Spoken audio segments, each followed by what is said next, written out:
Кеш жарық қазақша КВН ойындарының тұрақты көрермендері. Өлең сөздің патшасы, сөз сарасы, қиыннан қиыстырар ерданасы. Өлеңге толы қазақша КВН'імізді бастаймыз.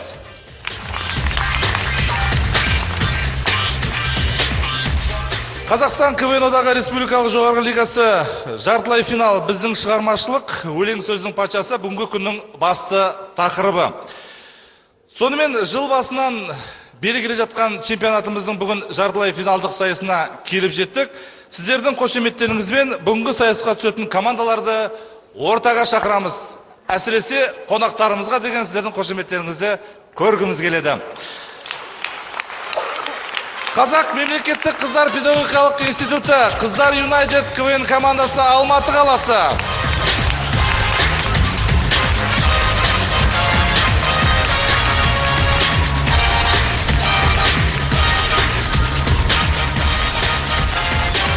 Ақтөбе облысы Алға ауданының құрама командасы Алға Ақтөбе.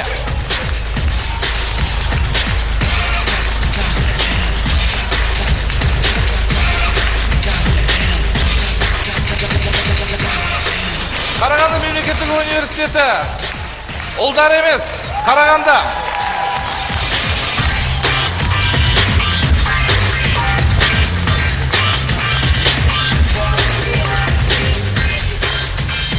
Жергілікті команда Гумилев атындағы Еуразия ұлттық университеті Нұр КВН командасы.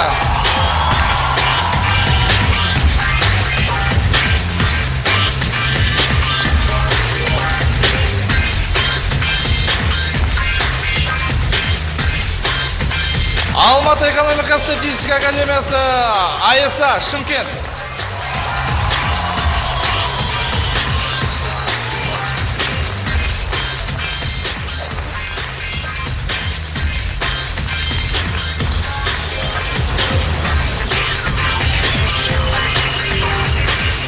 Қазақ алқасымен таныс болыңыздар. Жалпы тақырыбымыз өлең сөздің патшасы, сонымен өлең жазбаса да ән айтуды білетін маман. Бәйтерек тобының әншісі Малай Ерлан. Бүгін ерекше киініп келіп отыр. Киінгені сол көзілдірігінен байқалып тұр. Жақсы. Қазақстан студенттер альянсы республикалық қозғалысының көшбасшысы Бақытбеков Нағи.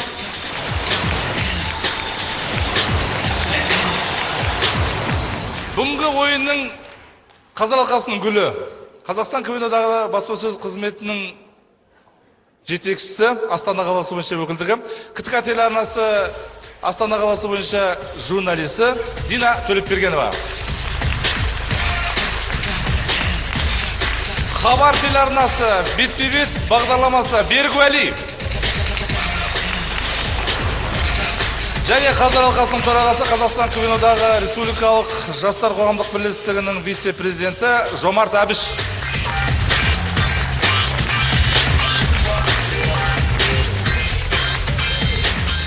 Қымбатты достар, бүгінгі сайысымыз 4 конкурстан тұрады. Осы 5 команданың қайсысы, үшеуі қайсысы финалдық ойындарға жолдамалады. Оны ойын барысында көре жатармыз. Әзірге командаларға айтарымыз жолдарың болсын.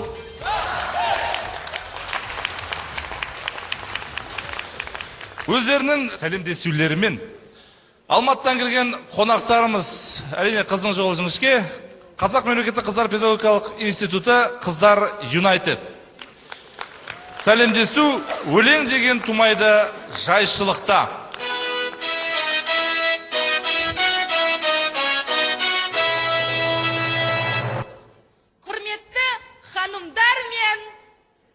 Басқалар.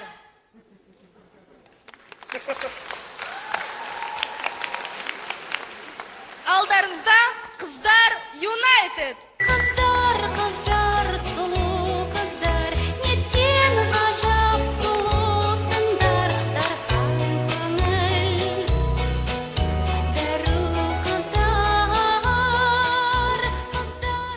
Гаухар ханым, сіз неге кешігіп келдіңіз және қайда болдыңыз?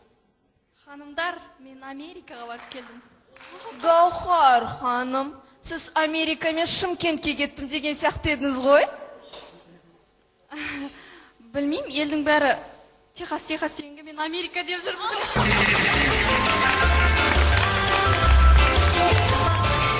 Ханымдар, біздің Астанаға келгенімізге 2 күн болды ғой. Сіздер не көрдіңіздер? Бәйтерек көрдік. Бәйтерек қалай екен? Бәйтеректегі Ерлан жаман арта кетті. Қызық, аюлар қысқа қарай май жинаушы еді. Ханымдар, дұрыс қой, нан қымбаттады ғой.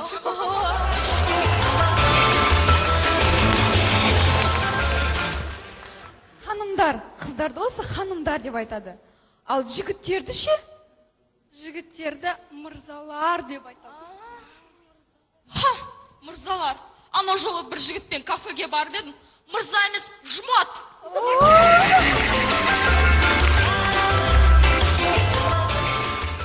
Мерей ханым, сіз даусыңызды қай партияға бересіз? Мен ешқандай партияға сенбеймін. Сонда даусыңызды ешқандай партияға берген жоқсыз ба? Жоқ, Нұр Отанға бердім.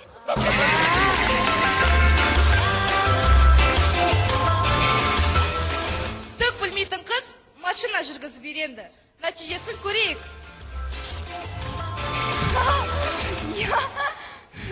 Қазір оңға бұрайын. Солға. Не болды? Машина жоқ қой, машина қайда?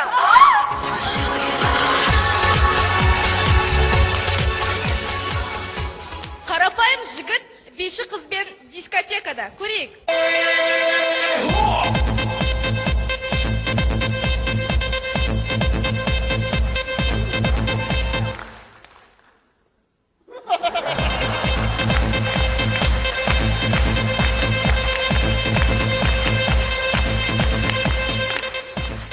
Әдетте жігіттер қыздардың моншасын сығалайды.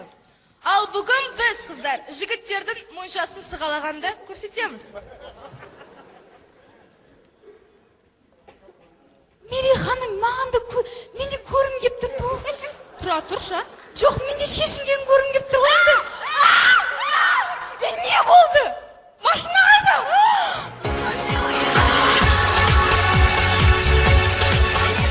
Золушка ертегісінен үзінді.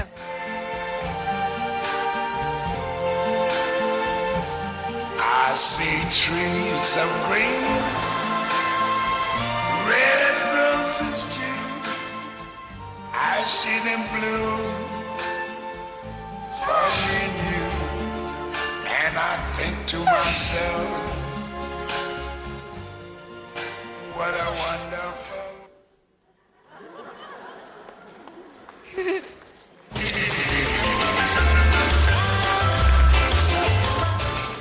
Сіздер ма, құрметті көрермендер, бүгінгі біздің студиямызда өздеріңізге белгілі, сүйікті әншілеріңіз Назира апай. Сонымен Назира апай, сізге қойылатын бірінші сұрағымыз, сіз жалпы қалай әнші болдыңыз?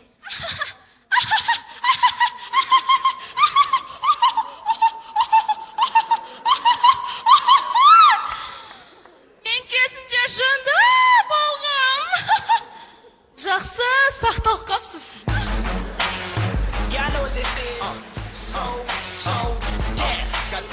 Сонымен қойылатын екінші сұрағымыз, сіз Қазақстан футбол одағы туралы не ойлайсыз?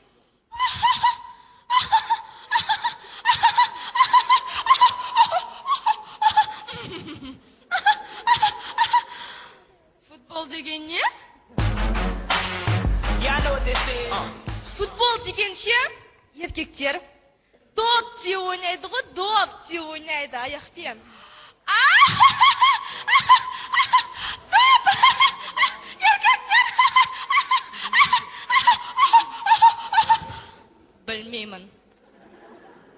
Сіз жалпы Қазақстанның не екенін білесіз ба? Білем, Қазақстан деген батысында Атыраудан басталып, шығысында Алматы қалдым. Сіз әнші болмағанда кім болар едіңіз? Тоқтатыңдар. Мен мынау тікелей эфир кетіп жатыр. Астана кетіп жатыр. Ят емес пе? Нормально қонақ шақыра алмадың ба? Енді мен не істеймін? РТВ-ға. Осыдан басқа кісілер келмесе мен не істеймін енді? Ай, қашанғайдан басқа.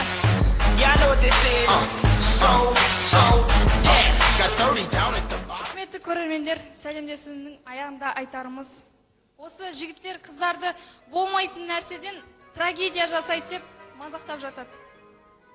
Мысал үшін, шпилкалар сынып жатса, трагедия жасайды дейді.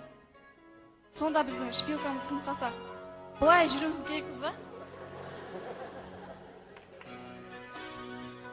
Боян алмадыңды деп трагедия жасайды деп мазақтаушы еді. Құдайға шүкір, Алмас Кешкенбаев жігіттердің де боянатын дәлелдеді.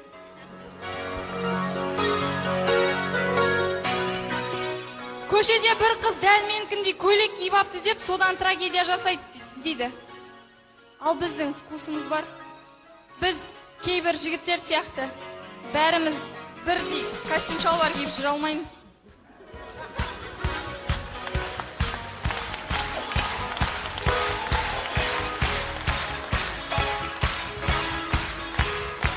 Тырнақтар сынса трагедия жасайды дейді.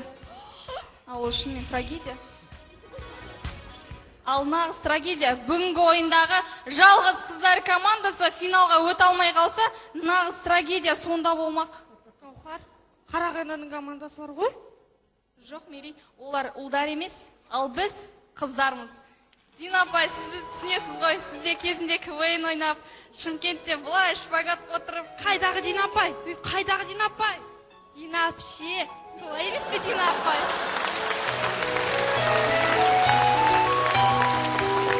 Әлемде сен жарық жұлдыз секілді, бұл астана шамшырағы елімнің. Өнер жолын өмірімде таңдаған, шіркін қандай қазағымның қыздары. Қыздар, сұлу қыздар, кеткен ғажап сұлусыңдар, Дархан. Бәрекелді. Қыздар Юнайтед Алматы.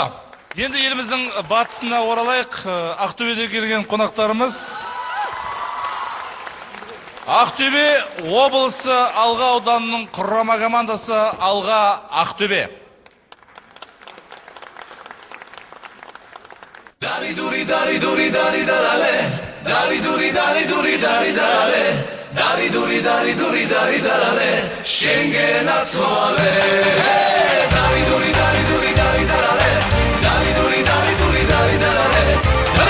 Мінекей достар, қараңыздар, қандай тамаша. Баршамыз қазір халыққа әзіл сыйлап, күлкі сыйлап, КВН ойнап жүрміз. Ал сонау 17-18 ғасырда дүниеге келген болсақ, біз не істер едік, кім болар едік? Әрине қол бастаған батыр болар едік. Мысалға мен Батыр Баян. Шапырашты Наурызбай, Қанжығалы Бөгенбай, Шақшағұлы Жәнібек. Қаракерей Қабанбай сол. Ал жігіттер, мен де сиқырлы телефон тауып алдым. Кез келген арманыңды орындайды. Қазір мен бірінші бастайыншы. Алло, тезірек қалаға жылу беріңізші. Орындалады. Тың, келесі. Алло, аға, мен мороженое жегім келеді. Тың, Сникерс жегім келеді. тың, Твикс жегім келеді. тың. Марс жегім келеді. Мен де қарным ашып кетті, қоя қойшы. Келесі. Неға мен анада бейт шашымды атқары қайырып шығам, мынандай здоровый, крутой, блатной красавчик болғым келеді де. Айналайын, ойланып сөйле. Тың, келесі. Алло, не ғой? Мені бәрі капқаздық деп мазақтай береді. Мен төсімдегі жөндерді кетіп бересіз ба? Орындалады. Тың. Келесі. Тағы бірден айтсам болады ма? Айта ғой. Шынымен ба? Орындайсаңызшы. Тың.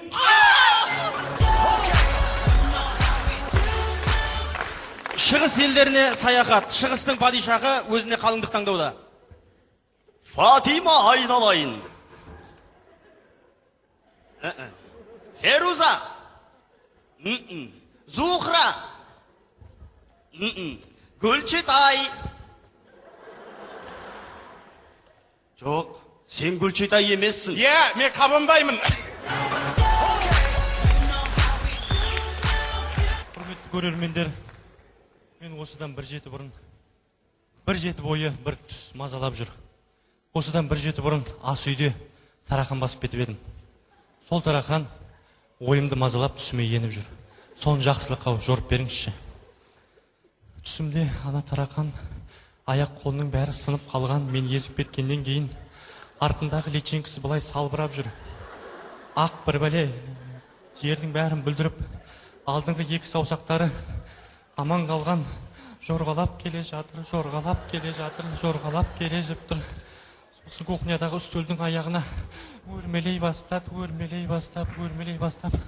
үстелдің үстіне шықты әйтеуір. Содан жарты сағат әл жинап демалып алғаннан кейін бір нәрсе іздей бастады. Іздеп жүр. Мен қорыққаннан не істерін бермеймін, көмек бере алмаймын. Бөлменің бұрышында тұрым қарап. Нан қымбаттағаннан кейін нанның қиқымы да жоқ. Столдың үстін іздеп жүр. Еш нәрсе жоқ, жейтін бір әл жинайтын. Столдың бұрышынан кішкентай бір нанның қиқымын тауып алды да, маған қуанғаннан қалтырап, дірілдеп, Аға Шамал, май бар ма дейді?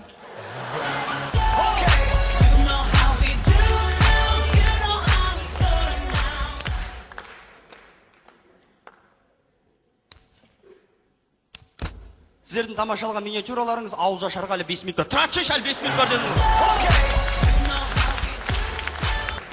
Қымбат достар, қымбатты көрермен, жастық шақтарыңызды еске алатын болсаңыздар, сонымен Транссибирский экспресс фильмінің кадрге кірмей қалған эпизодтары поезд үстінде.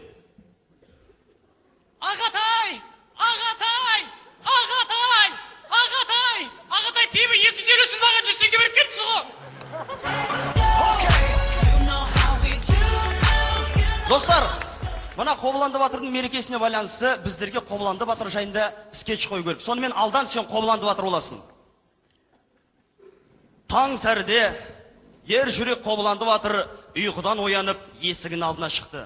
Кенеттен қырдың астынан жаудың әскері көрінді. Қобыланды Батыр резе өзінің бәйбішесімен қоштасып, тоқалыменен қоштасып, өзінің жалғыз ұлын құшағын алып баласымен қоштасып, ең сол жердегі сәйгүлік ат, жүйрік ат, ақ боз атына секіріп мініп, Аға, Қобыландыға жаяу бара салуға болмай ма не?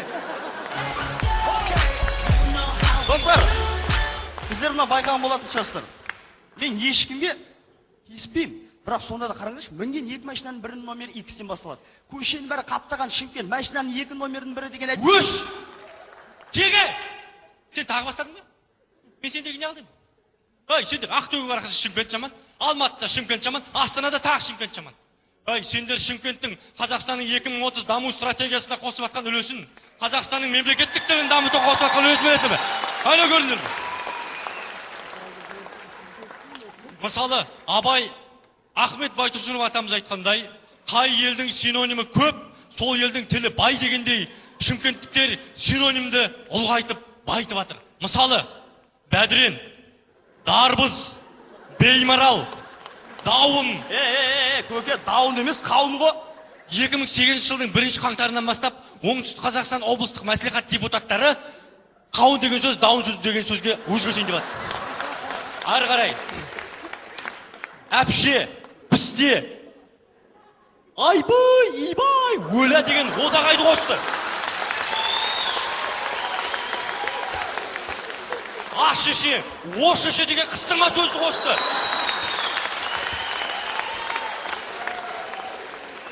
Бүкіл қазақстандықтар қыздарын тегін беріп атса, тек шымкенттіктер ғана қалың малға береді.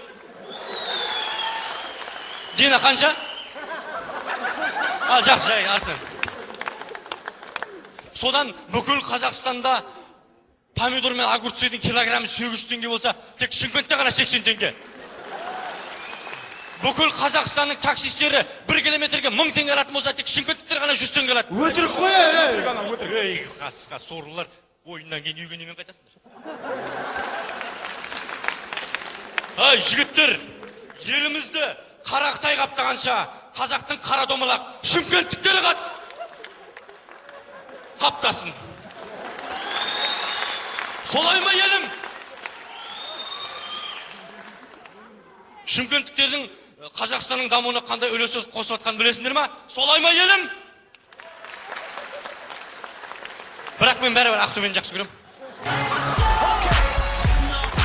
Жалпы, қымбат достар, қымбатты көрермен, Япония деген негізінен 3 аралдан тұрады.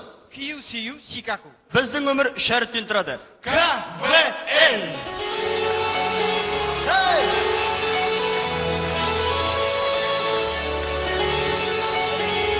Тәуелсіздік алған елім, Қазақстан жасасын, байып кетіп барлық елі, асылдарда асасын.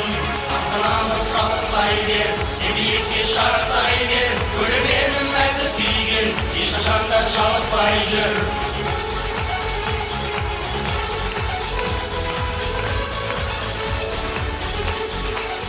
Сәлемдесуімізді жалғастырамыз. Қарағандыдан келген қонақтарымыз, Қарағанды мемлекеттік университеті ұлдар емес КВН командасы.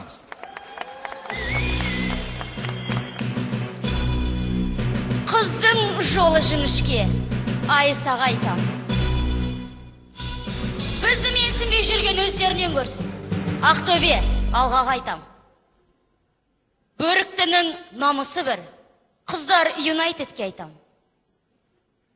Жаман үйді қонағы белейді, Астанаға айтам. Берсең қолыңнан, бермесең жолыңнан. Деп жүруге айтатын өле алмай жүрген жанымыз жоқ.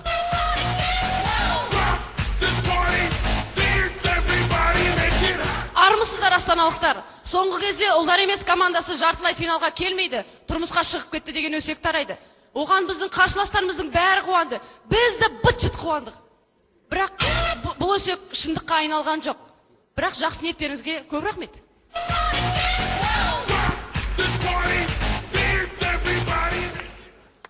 Мемлекет қазақтың санын көбейтем деп әуреге түсіп жатыр. Біз соның жаңа жолын таптық. Қазақтың санын көбейту үшін мемлекеттік тілдің мәртебесін көтеру керек. Неге дейсіздер ғой?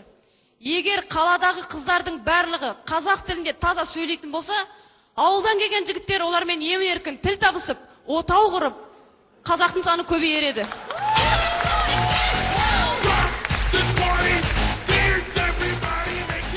Қымбатты астаналықтар, сіздер Қорғалжынға баруға қорқасыздар.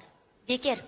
Қорғалжынның жігіттері өте сүйкімді, өте ақылды, өте мәдениетті және өте сыпайы. Егер сіздер Қорғалжынға бара қалсаңыздар, олардың бергендерін өте сыпайы, өте мәдениетті, өте ақылды және өте сүйкімді түрде бере салсаңыздар, олар да сіздерге өте сыпайы, өте мәдениетті, өте сүйкімді және өте ақылды түрде тиіспей қоя салар еді.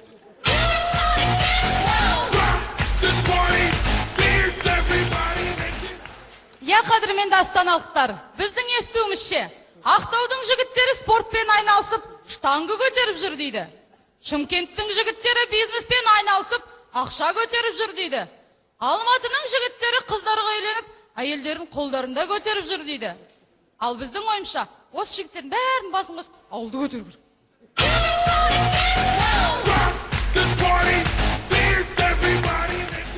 Қыздар, осы бір кісі үндемейді. Бой жеткен.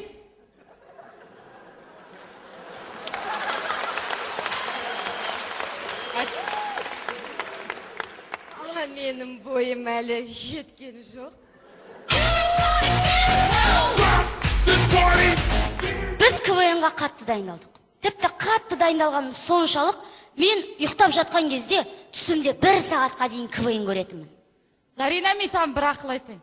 Анау КВН-ді ойлағанша Шымкенттің жігіттерін ойламайсың ба? Уа, құрысын. Шымкенттің жігіттері түсіңе бір кірсе таңғы 6-ға дейін шықпай қояды.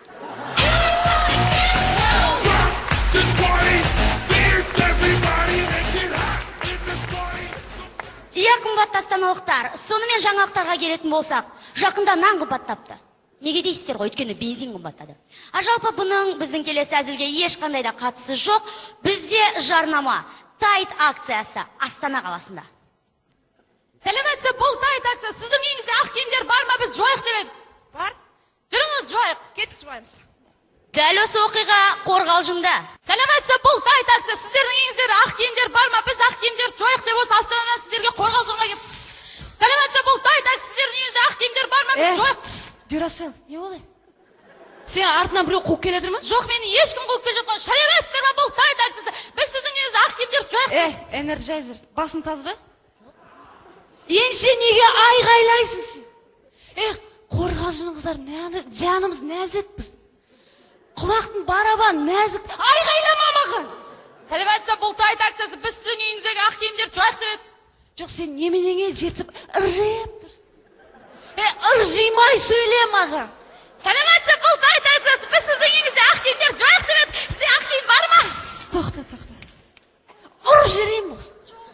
Папочкам жіберейін болсын. Папа ұрмаңызшы. Жоқ, сен бар ғой жылама. Сораңды жинана. Отыршы, әңгімелесейік.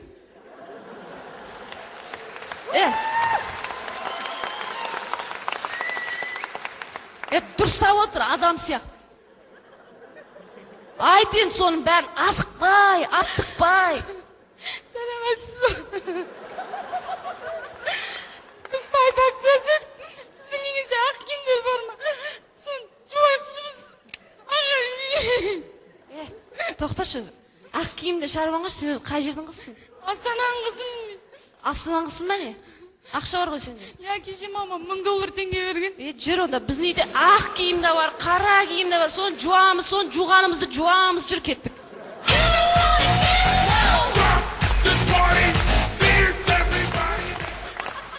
Қалайық. Ұлдар емес КВН командасы Астанада, жартылай финалда.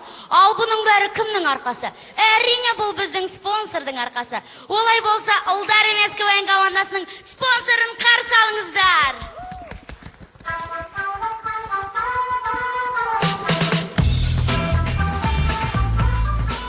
Армысыздар, құрметті көрермендер, құрметті менің ойыншыларым. Сіздер КВН деген не екенін білесіздер ме? КВН деген бұл өнер, бұл өнердің барлық өнерлердің өнері. Сөйтіші. Өйткені КВН 21 ғасырдың ойыны. КВНді 21 ғасырдағы бүкіл жастар жақсы көреді. Нан сөйтіші. КВНді көтеріп жүрген адамдарды алақанға сап көтеріп жүру керек. КВНді көтеріп жүрген адамдарды көтеріп жүру керек. КВНді алақанға салып бейт мәпелеп ұстау керек. Сендер КВНді мысалы түсінесіңдер ме өздерің? Түсінбейсіңдер сендер, маған айтыршы. Әке, өйткені сендер КВНнің нағыз мағынасын білмейсіңдер. КВН деген бүкіл стильдердің қосындысы. Сен мысалы бар ғой, КВНді құрметтейсің бе? Ұста мынаны. Әке, құрышы.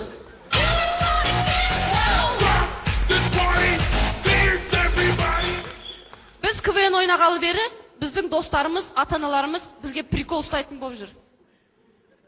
Перизат, мысалы, мен өткенде үйге барсам бар ғой, үйде мамам жоқ. Сосын мамама дереу телефон соғып қойып едім. Мама қайдасың десем, мен тұрмысқа шығып кеттім деп прикол ұстайды. Зарина, оны қойсайшы, анау көзде мен сауық мына жақты жүйткіп, үйге кіріп келсем, папам жоқ еді. Папа, сіз қайдасыз деп звондасып, біз Заринаның мамасын алып қашып барамыз деп прикол ұстайды ғой маған. Қыздар қойындар, сендердікі жай әншейін нәрсе ғой. Мен кеше үйге келсем, мамам маған, қызым, бойын кішірей кетіпті деп прикол ұстап тұр.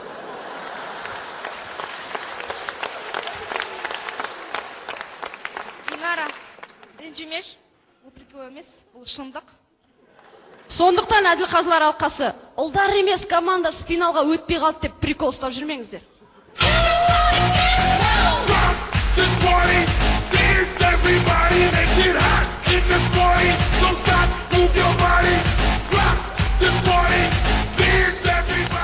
Бәркелді ұлдар емес Қарағанды қаласы, кезекте Еуразия ұлттық университеті Нұр КВН командасы.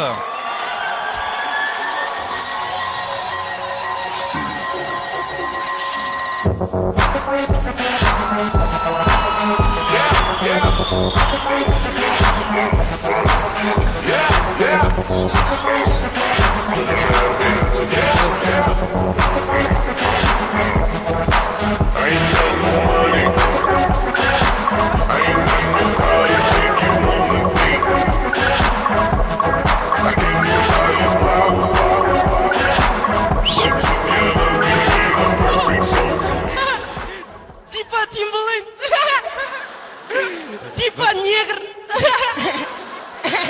Очкиін қараса қыздарский ғой.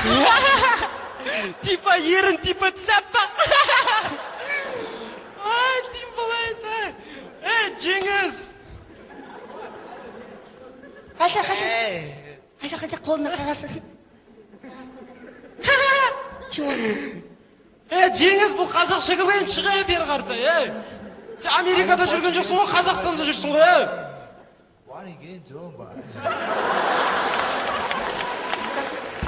Мұрбақ. Мыналары. Қысамайсың ғой по-любому, тем более. Шықсайшы бер қарта. Шықсайшы дейм, бер қарта. Қалайсыңдар, Қалай жағдай? ойланып кетті. Не бол?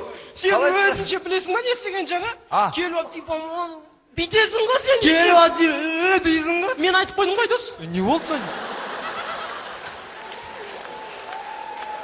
Не өзінше? Ерлан ағамыз күнде очки киіп өзінше бүйтеді. Мен айтып қойдым ғой. Не болды сонша? Жоқ қош, Нелли Фуртадо қайда? Мен Нелли Фуртадо. Қумашы айдос. Bir rol ver. Ойнап тұрсың ғой.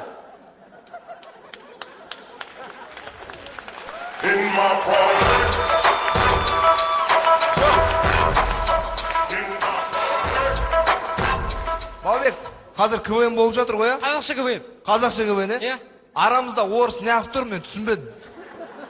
Ладно, пацаны, я пошел.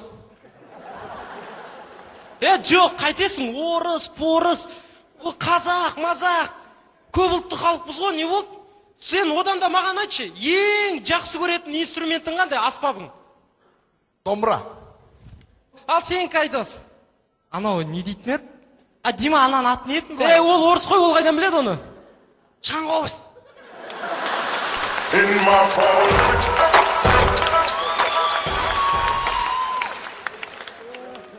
Ал Дима, сен жақсы көретін аспабыңды айтшы?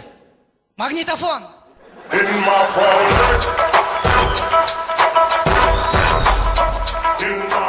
Миниатюра мысық.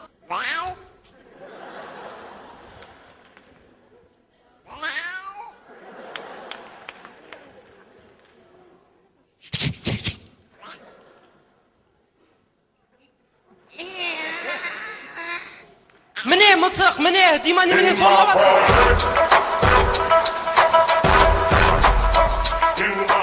Келесі миниатюра жылқы.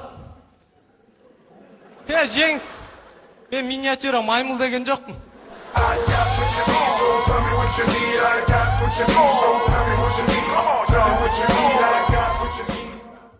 Ой, кешіріңіз, молодой человек, кешіріңіз.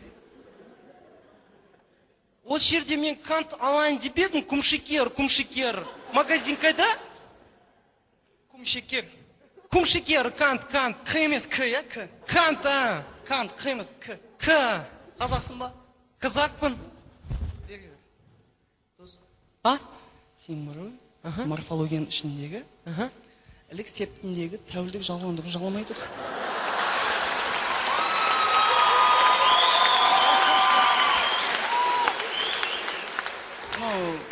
Қазақ алфавитінде әріптер бар, Қ, Ғ, Ө деген әріптер. Не емес, жаңа жыл. Жаңа жыл емес, жаңа жыл. Жаңа, қаһарман деш, қаһарман. Қаһарман емес, қаһарман деш. Қаһарман емес. Қаһарман. Бол кел.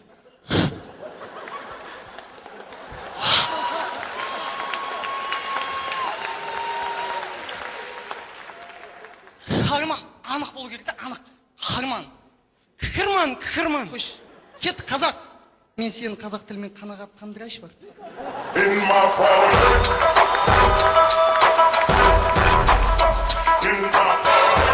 Иә достар, қазақ тілі ол қазақ тілі. Біз сіздерге сау бол демейміз, біз әлі кездесеміз. Дұрыс па жігіттер? Дұрыс. Кеттік онда солға. To the left, to the left. To the left, to the left. To the left, to the left. Everything you own in the box to the left. In the closet.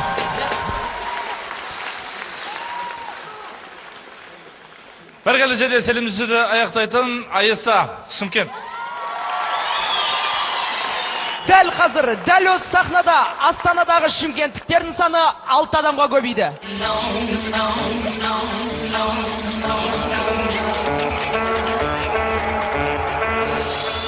Біз келдік бүгін Шымқаладан, Шымкентте ауа райы суық емес, ал сізде Астанада суық екен. Өтініш қыздар бізді жылы тыңдашы, келші, келші. Destination unknown.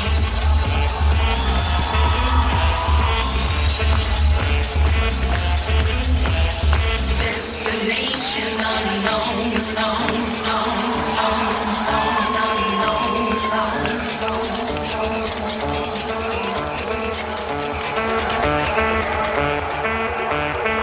Құрмет көрмендер, сенесіздер ма? Осы конгресс холда көрінбейтін адам бар екен. Яғни невидимка. Сенесіздер ма жігіттер?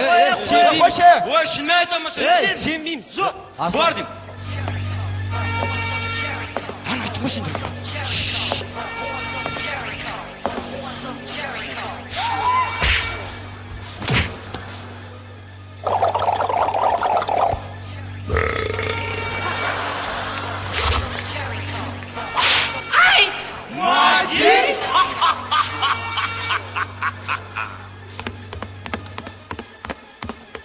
Я, бұның бәрі әзіл болады, сіздер ойлап қалмаңыздар.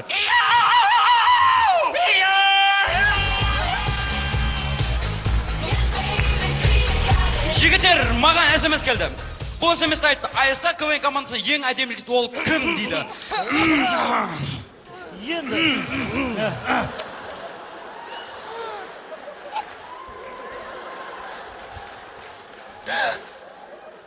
Мен! Не, жігіттер не отыр? Сен мади! Сені көрсем жыным келеді. Сенге келе бір біздің командаға бірде-бір бізге қарамай қойды. Айтшы Ерлан, біздің команда кім әдем?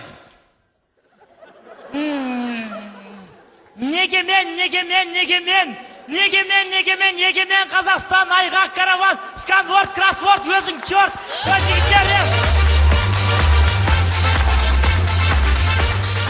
Аны құрмет көрмені, қайсыларыңызда ұялы телефон бар, яғни сотка. Қайсыңызда? Көрсетіңіздер, көрсетіңіздер. Екеу, үшеу. Өлі, бай екесіздер ғой, Қайсыларыңызда актив бар, актив. Екеу, үшеу, төртеу. 141 мен хотя бы 300 беріңдер ше.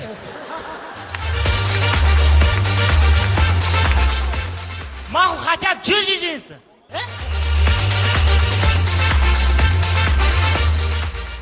Айсаған КВН командасы армиян қара жалғастырудың кішкене Есін ағаның көмегі керек тұр. Дуғал шапалақпен Есін ағаның біздің команданы орта шақырамыз. Есін аға.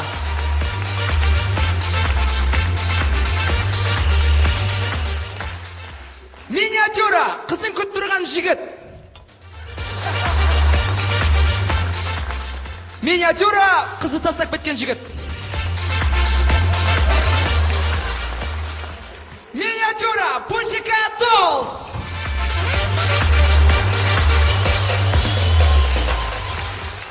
Миниатюра, красавчик.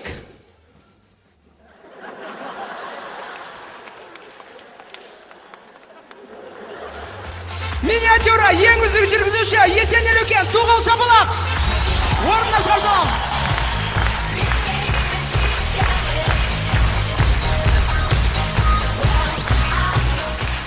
Сонымен саламатсыздар, құрметті телекөрермендер. Сонымен сайте сума, пойми меня, яғни түсін мені передачасы қош келіпсіздер. Сонымен сіздерге берілетін нан, сөз. Сіздерге берілетін сөз, нан.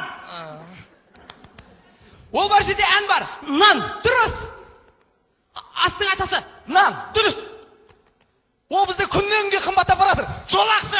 Жоқ, ондай емес. Ол депутаттардың басты қатырар проблемасының бірі. Тұрғын үй мәселесі. Жоқ, ондай емес. Ол бізде өзімізде өндіріледі, бірақ өте қатты қымбат. Май. Жоқ, ондай емес. Қазір. Не енді, не? Нені? Нанды. Дұрыс, нан.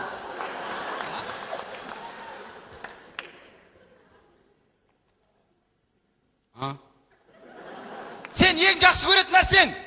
Қыз. Одан да тәттірек. Қант қосылған қыз. Жоқ, сен оны азанда, түсте, кешке 3 мезгіл қолданасың, қажет болады саған. 4 мезгіл десей? Мақұл, 4 мезгіл. Дұрыс қыз. Сен оны баяғыда 100 теңгеге 4-еуін алатын тұғынсың. Қазір 100 теңгеге 1-еуін ағаласың. Аптекадан ба?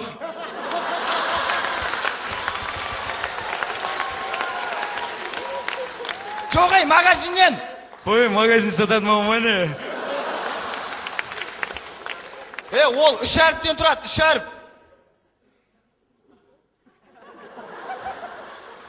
Дұрыс қыз. Қыз дегенде 3 әріп болмай, 4 әріп болады. Зыдан кейін мягкий знак.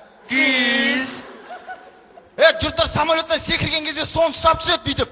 Нан. Мой молодец.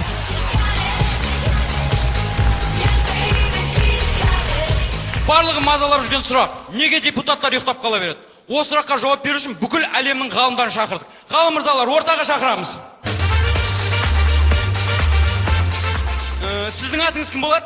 Ғалым. Сіздің атыңыз? Ғалым. Сіздің атыңыз? Ғалым. Сіздің атыңыз? Ғалымжан. Кешіресіз, сіздің есіміңіз кім? Галек. Галек. Ғалым мырзалар, неге депутаттар ұйықтап қала беретіне біз кінәлін таптық. Кінәліні ортаға келіңіздер. Кінәлі ол стол деп шештік біз. Орындық. Орындық. Мына орындықтың ұйықтататына мен қарсымын. Неге? Өйткені бұл орындықта димедрол дәрісі жоқ, сондықтан мен қарсымын, келіспеймін. Сәтбек! Өткін! Үтнәй! Мен де мына стол ұйықтататына қарсымын. Неге? Өйткені мен бұл жерден қорғалжының жігіттерін көріп тұрған жоқпын. Сондықтан да мен қарсымын.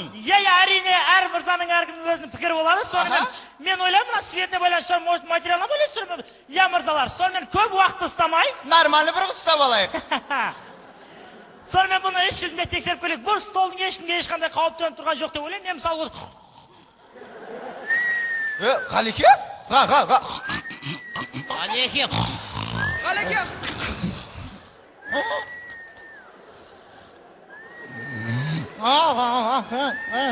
Мама.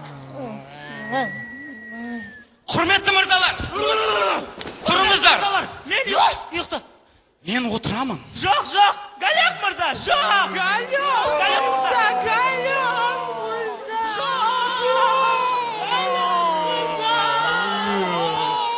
Ол стол ұйықтатады.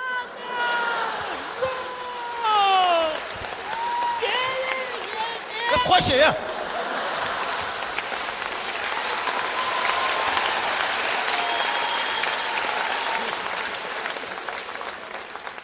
Құрметті мырзалар, көрдіңіздер, мен отырдым, мен ұйықтамадым.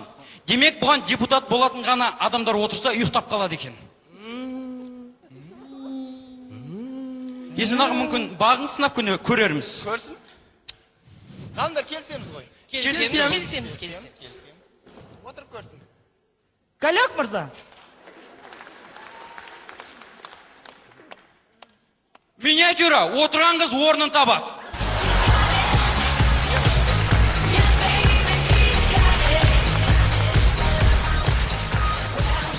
Құрметті шымкенттіктер, Шымкентке қарай қайтпай қойыңыздар. Ояқтан нан жаман қымбаттап жатыр. Қарана қымбаттады, халық айда шаршады, ораза қабыл болсын сіздерді. Сәлемдесуді бітті, алда үй тапсырмасы, қоштаспаймыз қайтап, біз келеміз.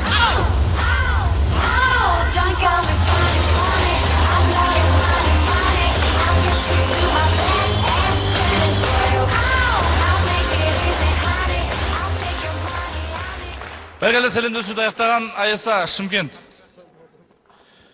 Бірінші конкурсты аяқтадық. Қазір екінші конкурс үшін, екінші сайыс үшін барлық командаларды ортаға шақырамыз. Әрине сіздердің құрметтеріңізбен, қошеметтеріңізбен. Қыздар Юнайтед Алматы, Алға Ақтөбе, Ақтөбе облысы Алға ауданы. Ұлдар емес Қарағанды, Нұр Еуразия Астана, Айса Шымкент.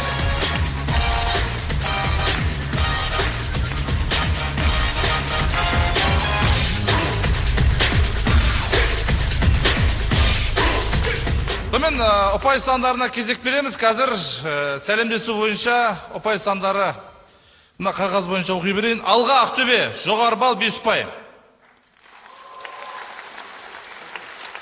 1-4 қалғандары 5.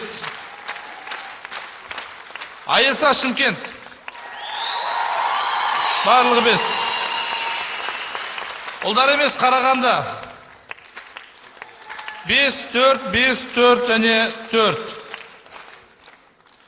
Қыздар Юнайтед Алматы. 1-4 қалғаны 5. Және Нұр Евразия Астана. 2-4 қалғаны 5. Келесі конкурсымыз орыс тіліндегі КВНдерде болған. Биылғы жылдан басталды. Бізде қазақ КВНде қалыс қалмай осы үрдісті бізде өзімізше аударып алдық. Орысша атауы биатлон, қазақша атауы жамбату. Осы алдарыңызда тұрған 5 ойыншының қазір әзілдей оғы дөпте екен, оны қазар алқасы және сіздер бағалай жатасыздар. Алғашқы айналым 2 әзілден, бірінші Нұр бастайды.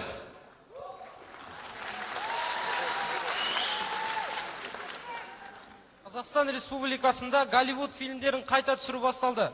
Сонымен Американың актерлары келмегендіктен Қазақстанның жұлдыздары осы фильмге түсе бастады. Мысал үшін Астерикс Обеликс Нұрлан мен Мұрат, Кинг-Конг Нұрлан Абдуллин, Шалун Сейфуллин Жолбарыс, Блондинка в шоколаде Мақпал Жүнісова, және де 300 спартанцевтің рөлінде Шымкенттің мықты 30 жігіттері. Екінші әзіл. Егер сіздердің тісіңіз ақ болғанын қаласаңыздар, және де жан жағынан, алдынан, артынан барлығы жылтылдап тұрсын десеңіздер, сіздерде бір-ақ тіс болу керек. Қыздар. Астанадағы қала күнінде Бразилиядан келген негр қыздардың билегенін көрген Шымкенттің қыздары, біз де солар сияқты билей аламыз ғой деп біраз ренжіпті.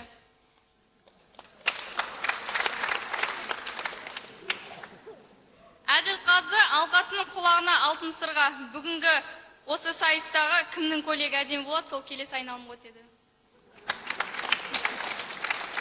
Жақсы. Айса. Бәйтерек, зажигалка, 7 бочек, пирамида, океанариум, Астана, сен қандай сұлусың? Қатын көпір, Яңги шахар, 112 квартал, Жұлдыз, Қошқар ата, площадь. Шымкент, сен де қалыспайсың.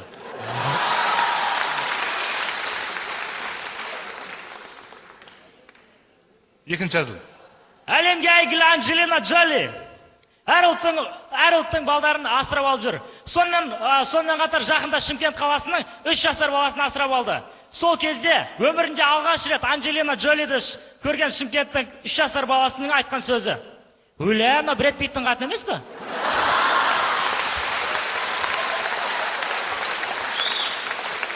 Ұлдар емес, Қарағанды. Мүмкіндік беріп тұрғанда айтып алайын. Айсаның жігіттері бізге келмей, Жемпейдің қыздарына барып жүр дейді. Рас, Жемпейдің қыздары әдемі. Жігіт болсам өзімде барар едім. Мүмкіндік беріп тұрғанда тағы да айтып қалайын. Сайлаудан өткен Нұр Отан, үкіметті билейтін Нұр Отан, жұрттың қамын ойлайтын Нұр Отан, нандығын бататқан қай отан?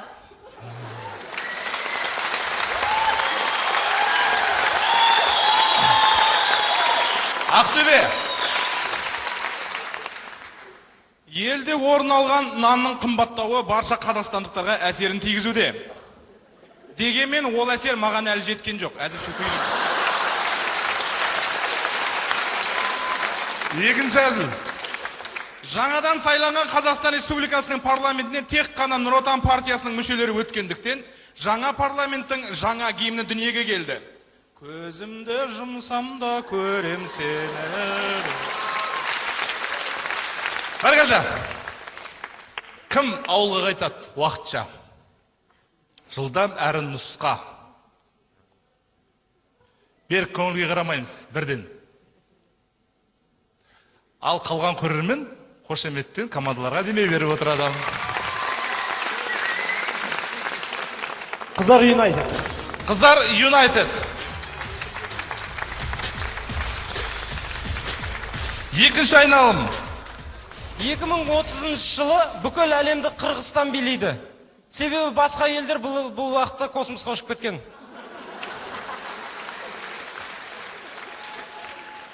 Парламент мәжілісінің депутатына арналған. Ай отыр партада, екі қолы қалтада, апай сабақ сұраса, ұйықта қапты масқара. Жақсы, Айса. Қазақстан 2030 секілді, Шымкент Республикасында да 2050 деген өз стратегиясы бар. Сонымен, 2020 жылы шымкенттіктер бүкіл Еуразия материгінде, 2030 жылы шымкенттіктер оңтүстік және солтүстік Америкада, 2040 жылы шымкенттіктер Антарктидада, 2050 жылы шымкенттіктер Шымкент планетасында. Екінші әзіл. Астана қаласының базарындағы ең өтімді тауарлардың хит парады. Сонымен, үшінші орын Гамаж. Екінші орын, үшінші орынға қарағанда сәл қалыңырақ Гамаж. Ал енді көптен күткен бірінші орын, ол шымкенттіктерге арналған Гамаж. Толығырақ айтқанда екі қабат Гамаж. Қыста киесің, жаздың ортасында шешіп тастайсың, шешін келмей ме, шөрткіп киіп аласың. Олдар емес. Шоу-бизнес жаңалықтары. Жақында бәйтерек тобы Құдайберген Бекішевпен бірігіп, Құдайберген бәйтерек тобын құрыпты. Ұлту Қабаева да Мәдина Садуақасымен бірігіп, Мәдина ұлту дуетін құрыпты. Екінші әзіл. Астананың 80% шымкенттіктер, Шымкенттің 80% шымкенттіктер, Қазақстанның 80% шымкенттіктер, 20% шымкенттіктер қайда жүрсіңдер? Алға Ақтөбе. Ораза ұстаған адам арықтайды дегенді естіген бәйтерек тобындағы Ерлан ораза ұстағанмен үміт ақталмапты. Ерлан, сен жалғыз емессің. Сәлеммен Алға КВН командасының капитаны Алдан, ол мен.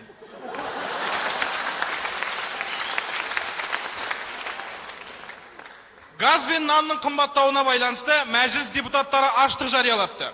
Аштық бүгін сағат 8:00-де президент отель Риксис мейрамханасында өтеді.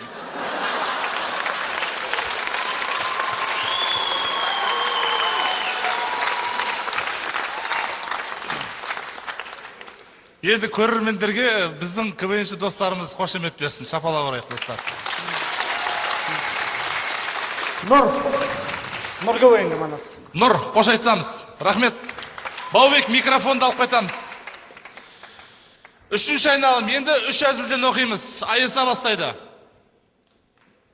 Денсаулық министрлігі ескертеді. Шылым шегу сіздің денсаулығыңызға зиян. Көші-қон министрлігі ескертеді. Шымкенттіктер, егерде сіз Шымкентке оралатын болсаңыз, ол сіздің денсаулығыңызға зиян. Қалың малы $10,000, той істеуге $10,000, бет ашары $2,000, құдалық күту $15,000, өлтіріске $3,000, жалпы қорытындысы $50,000. Сен Жетісайдың қызын алуға дайынсың ба?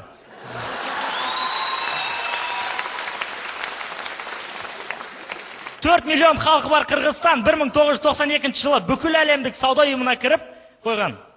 Ал 15 миллион халқы бар Қазақстан сол ұйымға әлі де кірген жоқ.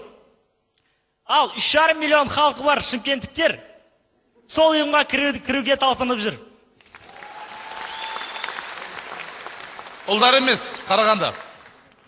Басым айналады, әлсіздік бар, ашық аңсарым ауады, ұйықтай берем, ыстығым көтеріледі, жігітім жоқ, тұмау ғой деймін.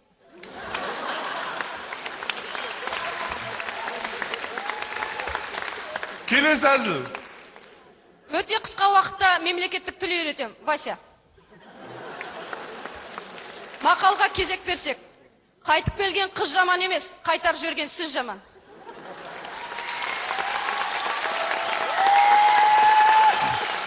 Алға Ақтөбе. Ақтөбе облысы Алға ауданы Тоқманса елді мекенінің 13-ші Қойшы ауылынан 18 шақырым жерден 2 миллион жыл бұрынғы мамонттың сүйегі табылды. Астаналық ғалымдар ол ауылға жеткенше малайдар қойшының үйіндегі Бәтима жеңгей мамонттың сүйегінен сабын қайнатып тастапты.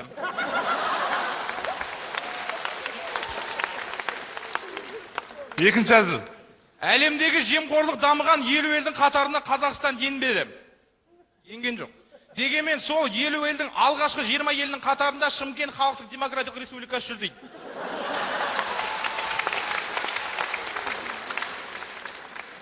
Және үшінші әзіл. Газдың қымбаттауына байланысты Астана мейрамханаларында горохтан істелген тағамдар модыға еніп жатыр дейді. Сонымен.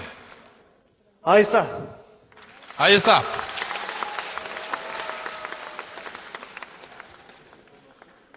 Ал енді финал. Екі команда ұлдар емес және Ақтөбе. Тағы да үш әзілден. Ұлдар емес бастайды. Ғылыми жаңалықтар. Аралдың жігіттері мен Қызылорданың қыздары бірігіп, бүкіл Қазақстандық конференция өткізді. Күн тәртібінде бір сұрақ. Қыз ауыр ма, тұз ауыр ма?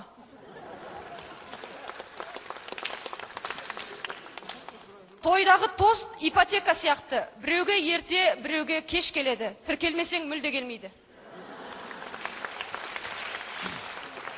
Кез келген банкты банкрот қырам. Андрей Беляев. Жерлестері туралы да айтып қойға болады, дұрыс. Ал енді ақтөбеліктерге кезек береді. Қазіргі таңда саяси партиялар өздерінің құрамына белгілі қоғам қайраткерлерін, әртістерді, әншілерді тартуда. Осы орайда Нұр Отан партиясы құрамына енген әншілер Нұр Мұқасан, Нұрлан Абдулин, Қайрат Нұртас, Нұржан Қалжан және Сейфуллин Жолбарыс. Неге дейсіздер ғой? Енді болашақта 2030-да Қазақстан барыс қайналамыз деп жүр ғой енді.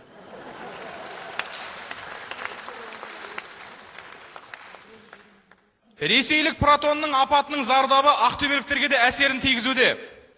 Енді ақтөбелік жүргізушілер машиналарының терезесін ғана емес, айнасына тонировка салатын болды. Сәнде үшінші әзіл. Әлемдік қаржы дағдарысына байланысты Қазақстанда тұрғын үй бағасы төмендеуде. Яғни қаржы дағдарысы біздің тұрғын үй бағасына әсер етті. Дегенмен де бұл қаржы дағдарысы Жетісайдағы қалың малдың нарқына әсер ете алмады. Қазақ байса не істейтіні белгілі ғой.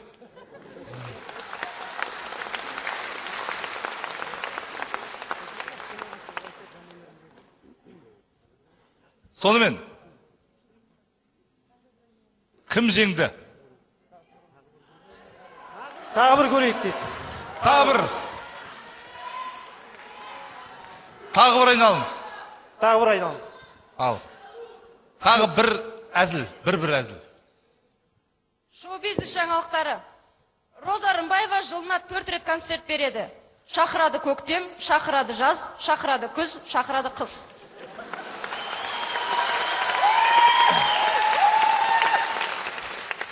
Ақтөбе. Нанның қымбаттауына байланысты ендігі жерде мектептерде колобок ертегісі ертеге емес аңыз деп оқытылатын болды.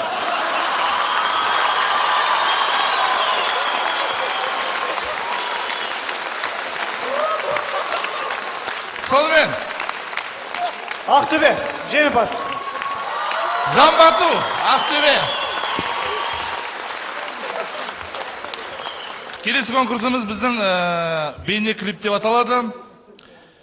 Әр командаға бұл да бір жаңа конкурс. Біз командаларға Қазақстан эстрада жұлдыздарының әндерін ұсынған болатынбыз.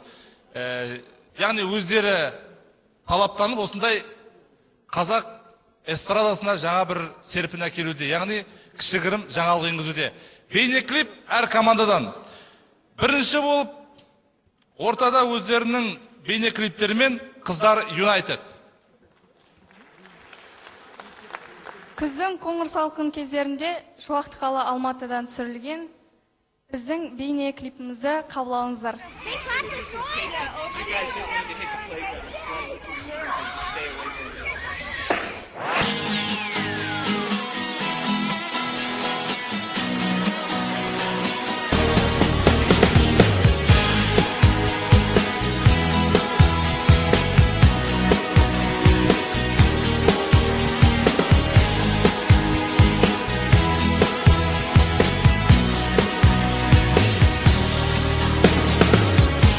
Босаға аттады, ашылды гүл бақтары, іздеп жүріп бақыт қандай бірін бірі тапқан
Адамның қиялы мен арманы шексіз, түсі де сондай. Махаббаттарыңыз баянды болсын. Қабыл алғандарыңызға рахмет. Рахмет. Келесі бейне клиптерімен ортада Қарағанды мемлекеттік университеті ұлдар емес КВН командасы. Құрметті көрермендер, егер залда 16 жасқа жасы жетпегендер, 80-нен асып кеткендер, жүйкесі тозғандар болса, шығып кетіңіздер. Және бұл экраннан көргендеріңізді қайталаудың үйде мүлде қажеті жоқ. Тамашалайық. Ханымдар мен мырзалар, және астаналықтар, алдарыңызды әлем жұлдыздар және ұлдар емес КВН командасы. Көріңіздер.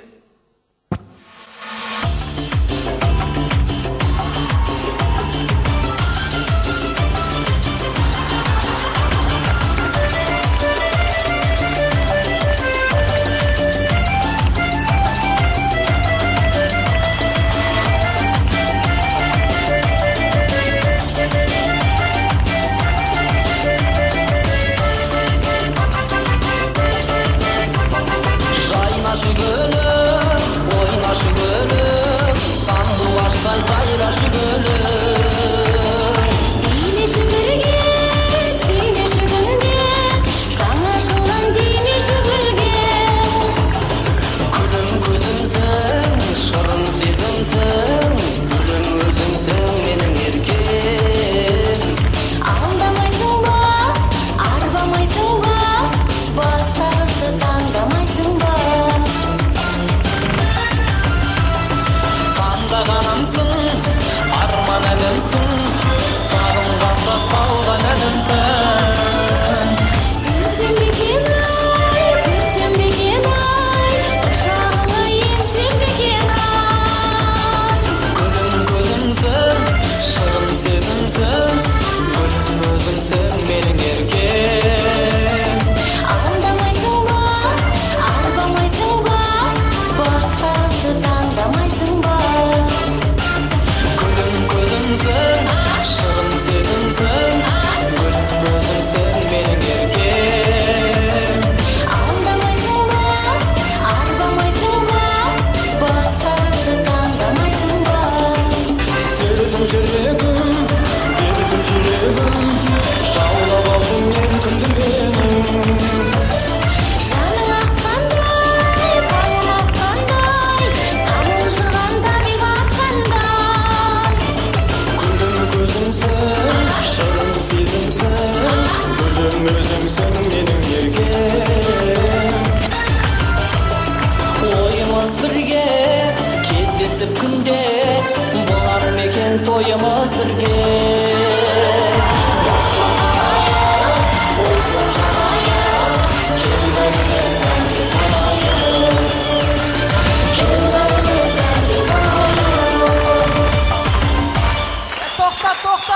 Тоқта, ұнады ма?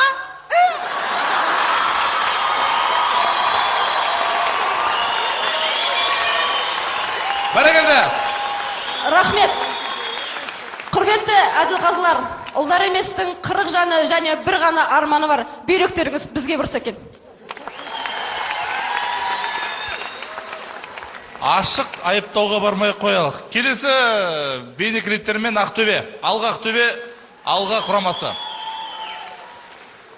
Армансыз адам қанатсыз құспен тең дейді. Бірде-бір негірдің баласы қыз жібекпен төлеген махаббат жайында естіп, қазақ болсам екен деп армандаған екен дейді. Біз бар арманымызды бұл бейне клипке сыйғызып үлгере алмадық. Қайрат Нұртас ренжімес деп ойлаймыз.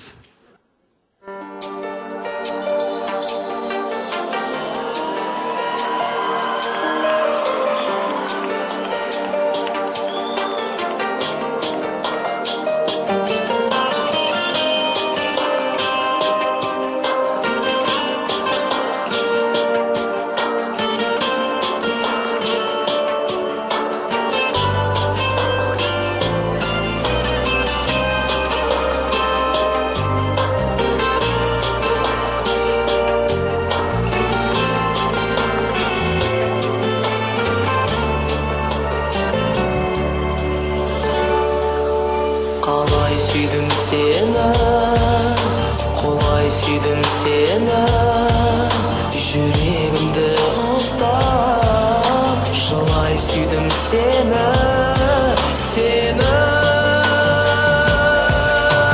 Арман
сыймай, өмірге сыймай, дауыл болып әздім, сен ешкімге қимай, қимай.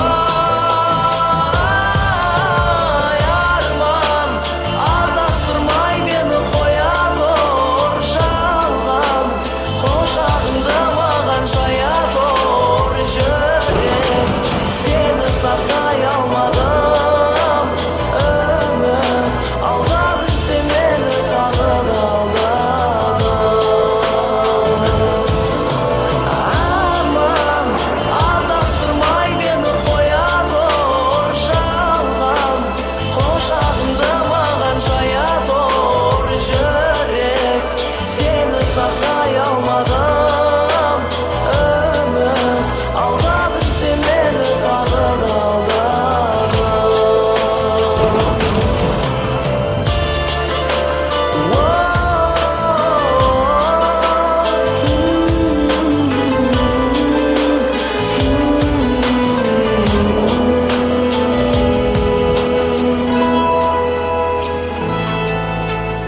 Болдыңдар ма армандар? Столдарды алып кете берейік пе? Октябрьдің басында адам суға түсе ма?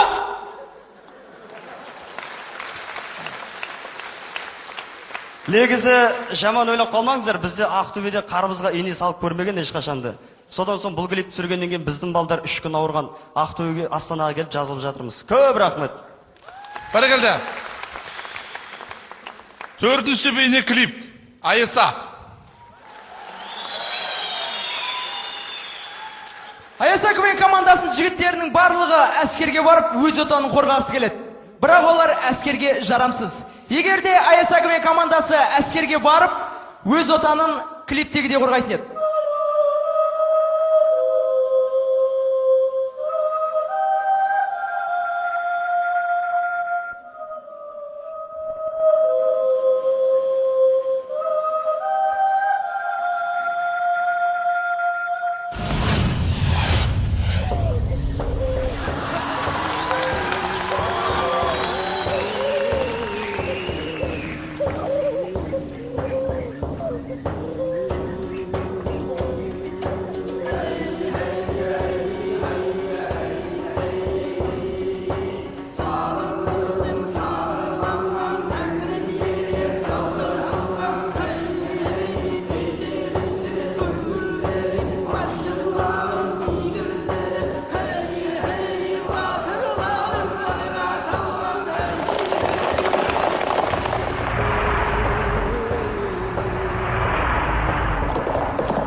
Sarbazen, olsun da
Тәуелсіз Қазақстанымызды әрқашан Аясагүмен командасы қорғауға дайын.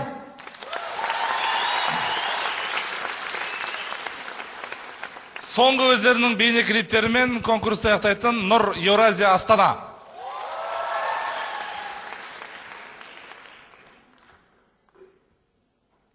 Саламатсыздар ма? Кеше менің үлкен әпшешкім күйеуге шығып кетті. Қап-қара әпшешкі бардым мені. Сосын мамасы келіп айтты, мама, подарка жасай, клип түсірейік.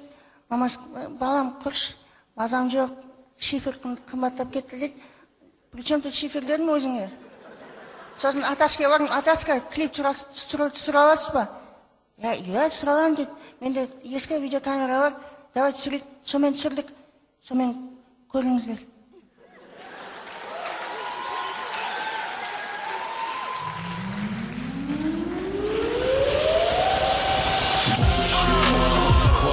Телами, парни, не бойтесь, обнимите их сзади. Раскачаем клуб сегодня вместе с вами, пусть все знают, как мы отдыхаем.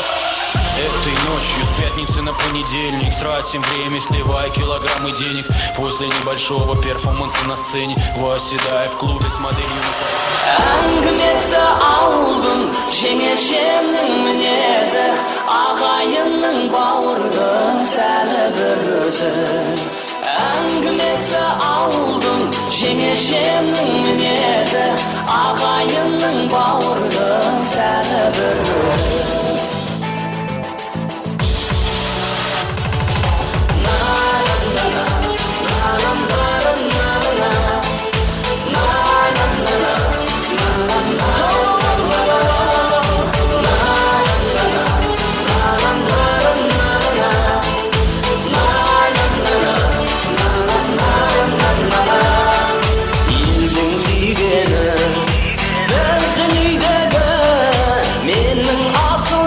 Есім білгені, келгеннен мені, еркем дегені, асау тентектігімді көркем дегені.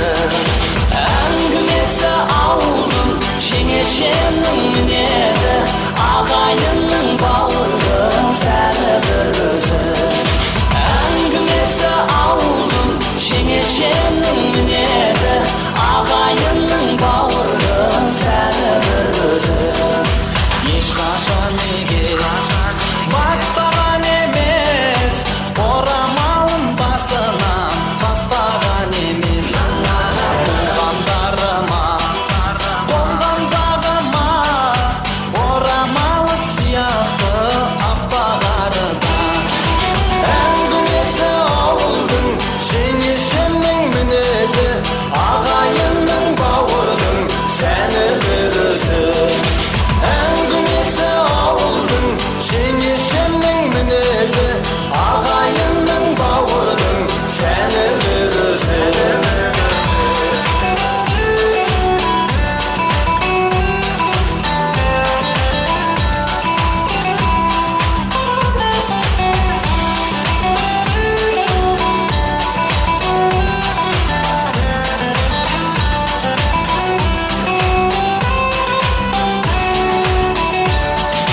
Көзінде күлім, сөзінде шырым, жоғалтпаған қыздыңды сүйгім келеді.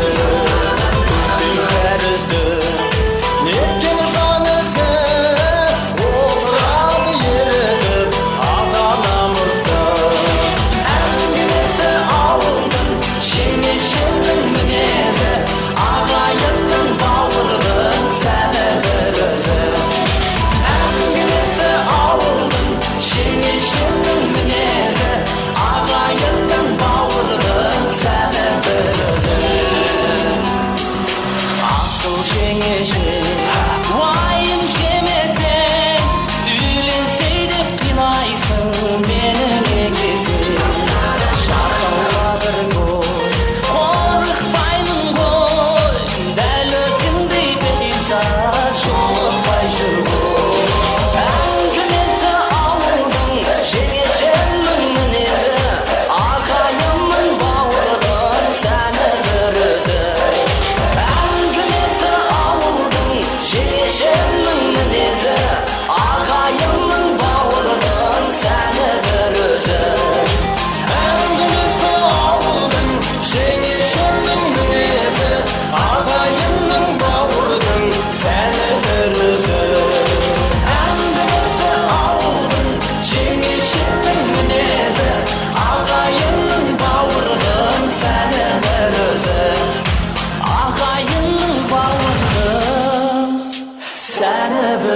өзің.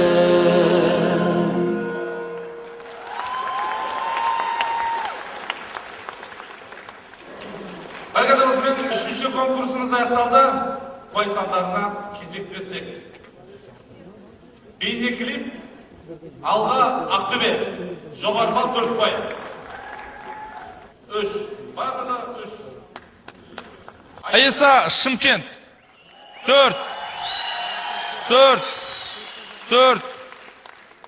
және 3. Ұлдар емес Қарағанды.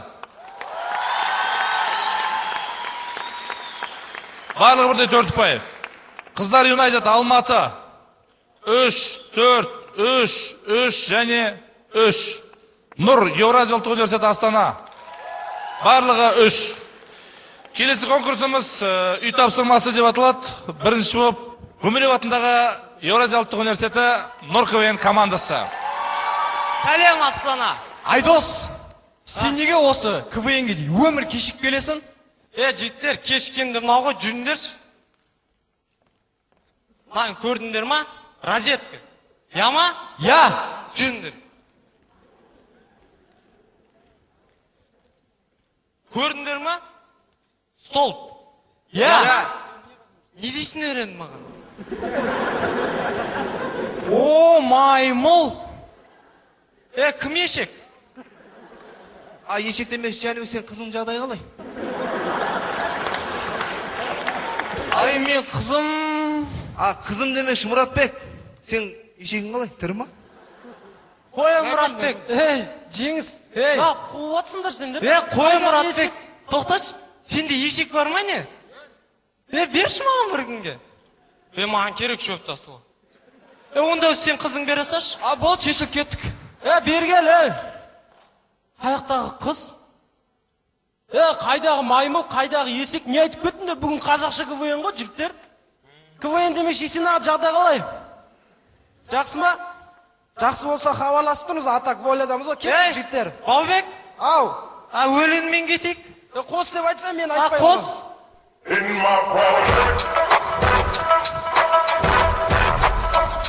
Алдарыңызда қазақтар мен жоңғарлардың шайқасы.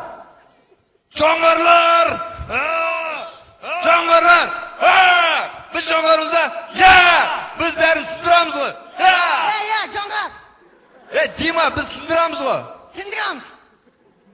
Жоңғарларымыз ба? Жоңғарымыз ғой. Сындырамыз ғой. Қазақтар қайда? Біз қазақпыз ғой.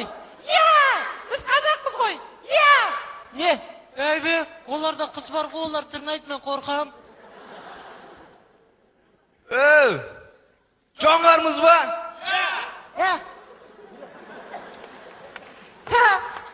Жоңғардың арасында орыс жүр. Мен орыс емеспін. Мен контрактник.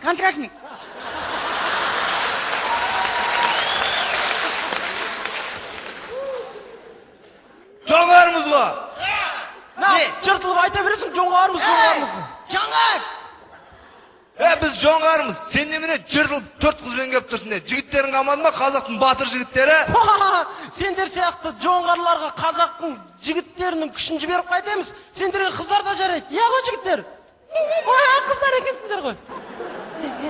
Жоңғарымыз ғой. Жоңғарымыз. Не ал дейсіңдер оны маған? Не ал дейсіңдер? Бізде білесің ба? Осыны енді жуайық енді отырып жоңғар екендеріңді осы жерде. Бізде білесің ба? Кім бар екен? Кім? Галло бар. Галло. Надо будет, результат надо будет. Папатрахам, есть ма? Контрактник. Орыс.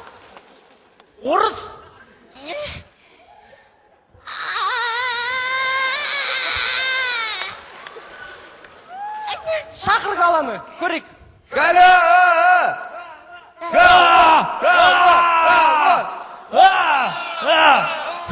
Мынау жоңғарымыздың Жекичан ғой. Қыздар анаған әлдерің келе ма? Мен де әлім келмейді анаған. Онда Алмат шақырамыз ба? Алмат.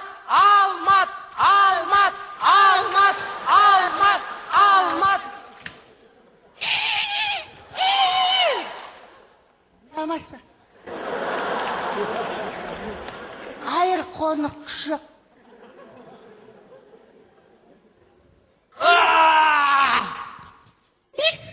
Не? Не болсың? Не? Кімсің сен? Қазақпын. Айыр. Ештеңке сөзге айтырдым. Айырыңыз. Не істей аласың сен маған? Мен күле алам. Күл ал көрейін. Не дейсің осы күлкі? Мен билей алам. Ал биле ал, көрейін. Билейм.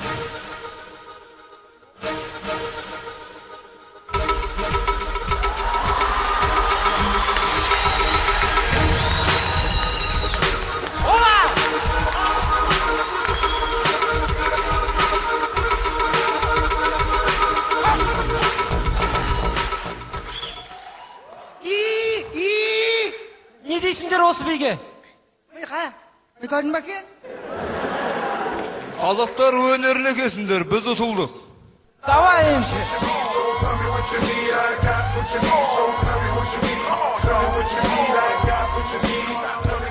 Джонни! Мен ауылдан брачкам келді. Қай жерден? Созақтан. Созақ?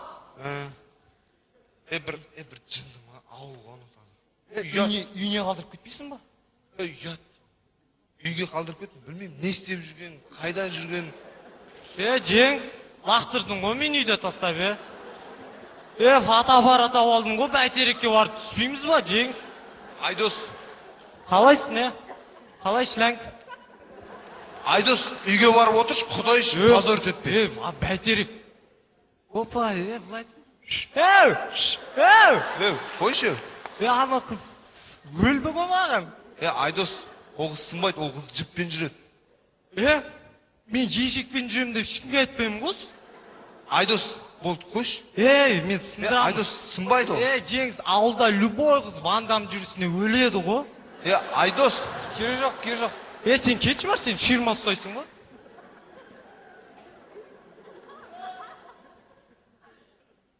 Привет.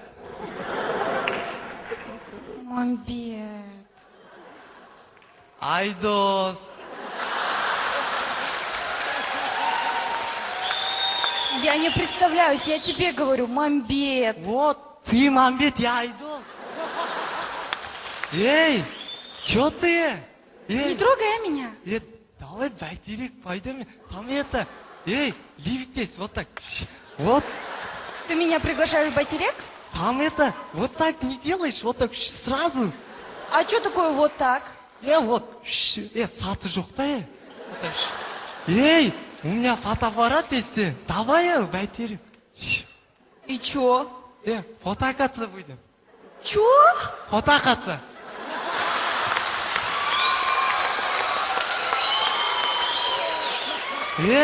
Там рядом фонтан есть. И чё, ты собираешься купаться? А чё, плавки нету, да?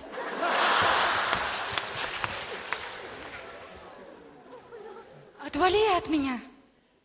Уйди, Мамбет.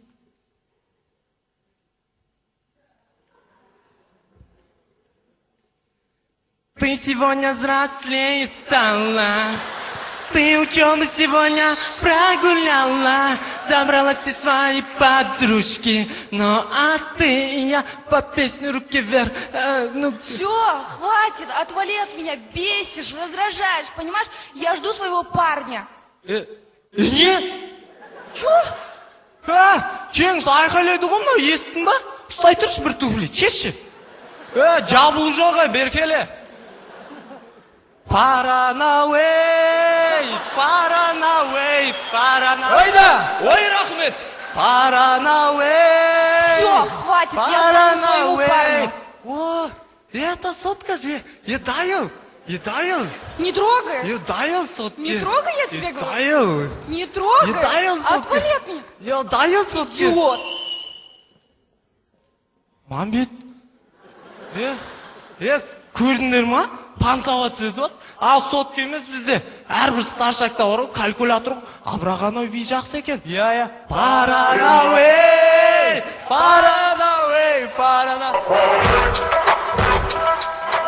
Құрметті көрермендер, біз биледік, ойнадық, күлдік. Жігіттер, мен қарным ашып кетті, барып плотно кафеге барып тамақ ішейікші қазір. Ішейік. Дима, бізбен барасың ба? Жоқ, рахмет жігіттер, мен оразамын. Рахмет жігіттер. You can say what you have to say, 'cause my mind's made up anyway. I'm taking the hard road, going above you. This is the last time that I'm gonna trust you. You can say what you have to say. Нұркөбен командасы кезекте Қазақ мемлекеттік қыздар педагогикалық институты, Қыздар Юнайтед, Алматы. Біздің үй тапсырмамыздағы оқиғалардың бәрі ойдан құралған. Ал кейбір жайттар сәйкестік болып жатса, оның бәрін кездейсоқ деп қабылдаңыздар. Сонымен Арқалық қаласы ең аппақ, ең әдемі үйдегі ең жұмсақ креслоның иесі мазасыз күйде. Ойбай, қыздар не істейміз, а? Қыздар не істейміз, мына бір сұмдық болды ғой, қыздар не істейміз? Не істейміз? Астанадан біздің Арқалыққа қонаққа келатыр. Немізді көрсеміз, біздің неміз бар, айтыңдаршы. Не бар біздің Арқалықта? Осылай. Қаладағы көшелерді көрсетейік. Көшелерді? Мына көшеге шығасың, екінші көшеге шығасың, үшінші көшеге шығасың, далаға шығып кеттік. Ал не істейміз? Қыздарына ескерткіш жасаңдаршы. Сосын ал не істейміз ал? Бір ақыл айтыңдаршы. Мен бір ақыл айтайын. Қаладағы мектепті көрсетейік. Мектепті? Я.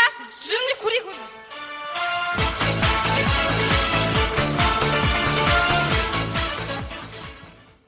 Балалар, бүгін біздің сыныбымыздағы бірінші қатардағы бірінші орын босады. Оған кімді отырғызамыз? Оған біз отыруымыз керекпіз.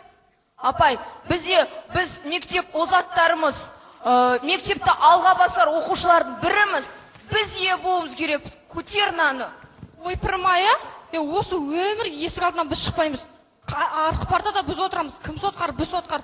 Бізде бір алдыңғы партада отырайық та, көтер ананы. Дауласпаңдар. Бірінші қатардағы бірінші орынға кімнің отыратын директор ағайдың өзі шешеді. Мыналардың жөн сияқты. Бір осындай кезде бар ғой, бір еркектер болғанда бір ақыл айтатын, бір ақыл қосатын еркектер қайда біздің? Еркектердің бәрі Астанаға ақша табуға кеткен. Кетсін. Балалар қайда, балалар?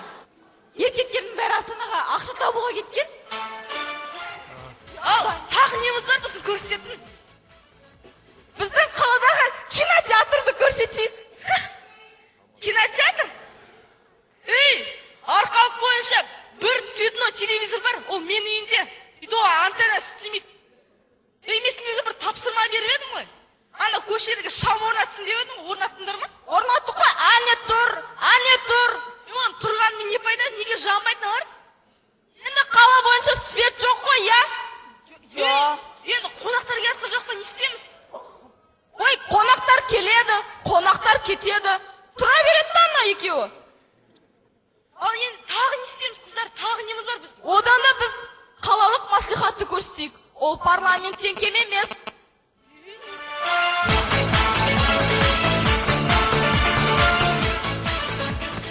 Құрметті депутаттар, мәжілістің бастаймыз. Ұялы телефондарыңызды сөндіріп отырыңыздар, өлең сосын көшірсі. Қызық емес қой, түкте қызық емес қой. Қызық емес. Өшірмей тұра тұрыңыздаршы, мен сіздерге күн тәртібін блютузбен жіберіп алайын. Менде блютуз жоқ, экпорт арқылы жібере беріңіз. Мүмкін сізге пейджеріңізге салармын. Алған жоқпын деп Кешіріңіздер, сіздер не үшін ұрысып отырсыздар? Мен жастығымды алып қойды. Жоқ, қайдағы жастық? Жастық? Жастық өзінде бірақ іштік. Алған жоқ, қайтар дедім. Ой, мына! Құрметті депутаттар, бүгінгі күн тәртібінде қаралатын мәселе гендерлік саясат. Гендерлік саясат бойынша айтыңыз. Гендерлік саясат жалпы дұрыс. Қыздардың, жалпы қазақ әйелінің құқығын қорғайды. Мен ойымша гендерлік саясат. Яна Алмаз Кешкенбаев сияқтылар кіріп алады. Бәрін құртады ғой. Отырыңыз. Рахмет. Осымен бүгінгі отырысымыз аяқталды. Ертең сағат 8:30-да кешікпегеніңіздер, әйтпесе бұрышқа тұрғызам. Ескерткіш жуа салыңыздаршы. Сосын ешқандай қалтасы жоқ киім киіп жүріңіздер. Неге? Әйтпесе бізді бәрі қалталы депутаттар деп айтады. Бұл әрінде жөн енді бар ғой, дайындық бар енді. Ал, енді осының бәрін көрсету үшін телевидение шақырмаймыз ба? Телевидение болмайды. Неге? Мен сотканың камерасы істемейді ғой.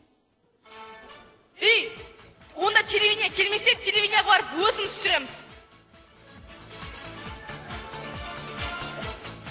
Құрметті көрермендер, біздің Қазақстан дамыған 50 мемлекеттің қатарына қосылайын деп жатыр. Сол дамыған 50 мемлекеттің ішінде арнайы тілшіміз Гаухар, біз сізді тыңдап тұрмыз. 50 мемлекеттің іші қалай екен? Жылы, рахат екен, күшті. Түсінікті. 50 мемлекеттің ішінде қандай елдер бар екен? Білмейм. Америка жүр, Франция, Германия. О, шымкенттіктер жіндеқпай. Олар не қып жүр сонда? Білмейм.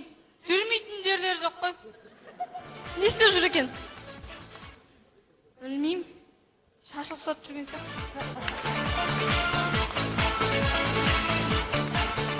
Сонымен 50 мемлекеттің Қазақстан туралы пікірі қалай екен? Білмейм, бұлар ағылшынша сөйлеп жүр. Сонымен қалай ойлайсыз? Қазақстан сол 50 мемлекеттің құрамына қашан кіреді? Білмеймін. Қақпас кішкентай, біздің Қазақстан дәу. Құрметті көрермендер, Қазақстан дамыған 50 мемлекеттің қатарына қосылу үшін дамыған 50 мемлекеттің қақпасын үлкейтейік. Дайындық бар, я? Бәрі дайын деп ойлаймын.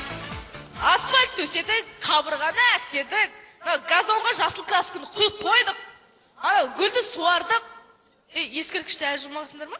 Ой, ұмыт кетіптік. Бәрі дайын сияқты, я? Ал, келеді қонақтарымыз.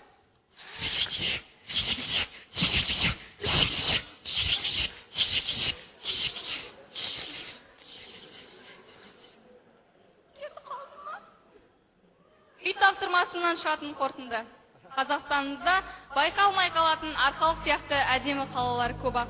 Ол үшін географияны оқып, өзіміздің туған елімізді мақтан тұтайық.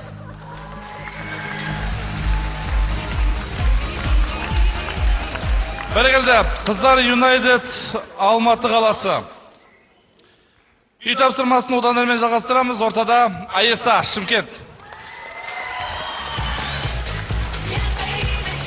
1991 жылдан бастап 2007 жылға дейін Қазақстанның басынан өткен күндері.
Құрметті қазақстандықтар, дәл осыдан кейін Қазақстанның болашағына сенесіздер ма?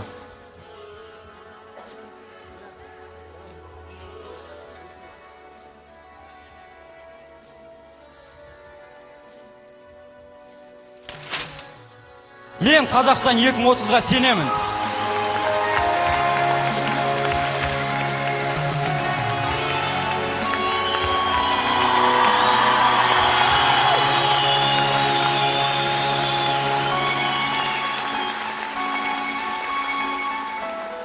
Ал енді жігіттер, сіздерге сұрақ.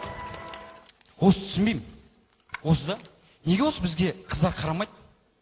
Неге қарамайды? Қарамайды. Қарайды. Мұсылман қарамайды. Мұсылман қарамайды. Қарайды ғой? Мади, құрсая. Құршы. Құрсая, Мади. Неге жігіттер қыздар бізге қарамайды, аман еш кем емес біз байқалмайды. Жігіттерге қараңдаршы анықтап, детка сен маған қара, қалаймыз ғой біз сені бүгін міне сахнада. Айса суперстар, Айса номер один, baby, я твой номер один. Знаешь, Айса номер один, baby, я твой номер один. Номер один, baby, я твой номер один.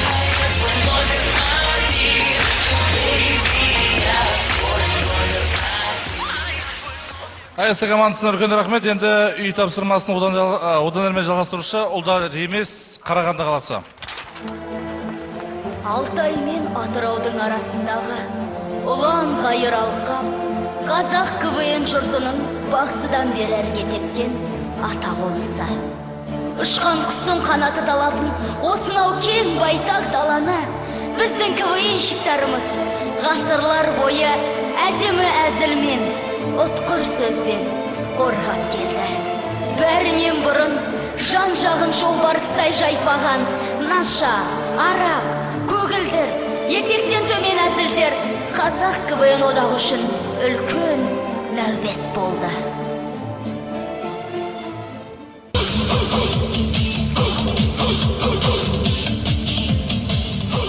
Әлігі КВНщик Перизат сенбісің? Болсақ болармыз. Мен саған бір сөз айтайын деп келдім. Сен бір емес бірнеше сөз айтып қойдың ғой. Өзің бір түрлі адам екенсің. Мені екі түрлі деп естіп пе едің? Сен маған ұнамай тұрсың, КВНщик. Мен қазы қарта жалжай емеспін, саған ұнай беретін. Өзің бұзылып жүрсің ау деймін. Тоңазытқа қашан салып едің бұзылмасын деп. Қысқарт, айтатыныңды айт. Сені қыздардың қоңтайшысы алып келсін деп әмір еткен. Мен еркек емеспін, айдағанға жүре беретін. Мен қазақпын.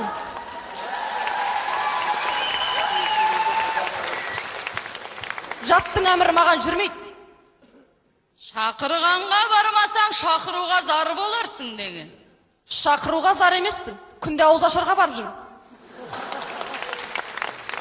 Ұста мынаны.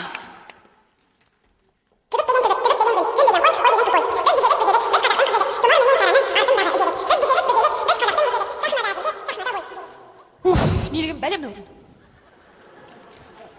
Әй, КВНщик, менімен жүр. Әйтпесе қоңтайшы мені косякқа кіргізеді. Масқара, кірген жерінен шықпай қаларсың, барайын.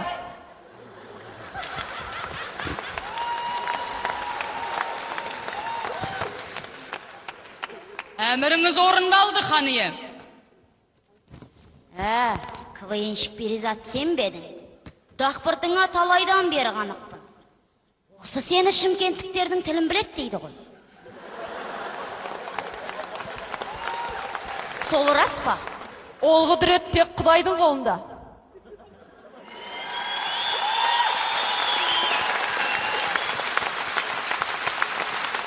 Мен Зарина, бейбіттің әйелімін. Мен Маржан, Нұрымның әйелімін. Мен Гүлгүл, Мұхиттің әйелімін. Мен Перизат. Байыңды айтпадың ғой. Біз Динар екеуміз қызбыз.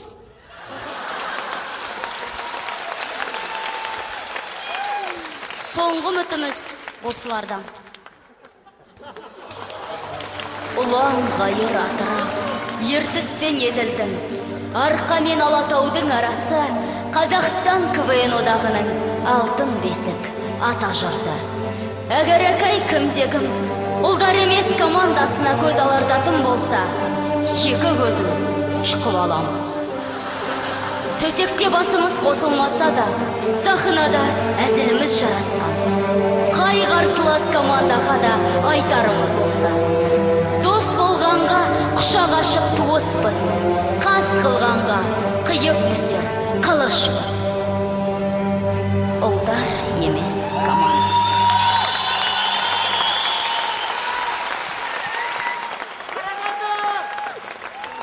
Ақтөбе облысы Алға ауданының құрама командасы Алға Ақтөбе. Мен жазбаймын өлеңді ермек үшін. Түгелдей өлең жолдарынан тұратын үй тапсырмасын еріктенен жазған жоқпыз. Біреуге ұнар, біреуге ұнамас. Біреу күлер, біреу күлмес. Кім білсін, мүмкін қазақша КВН-нің тарихында қалармыз.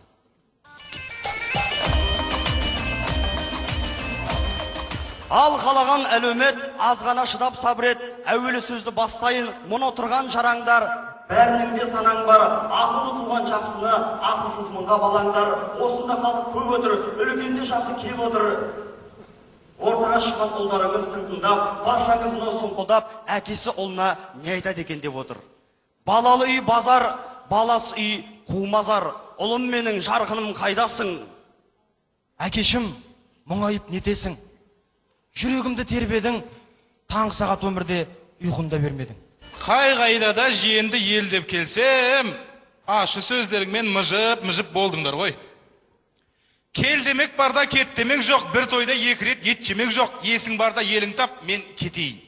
Келіп қуантыңыз, енді кетіп қуанта қойыңыз нағаш. Ай, сендер екеу дерің.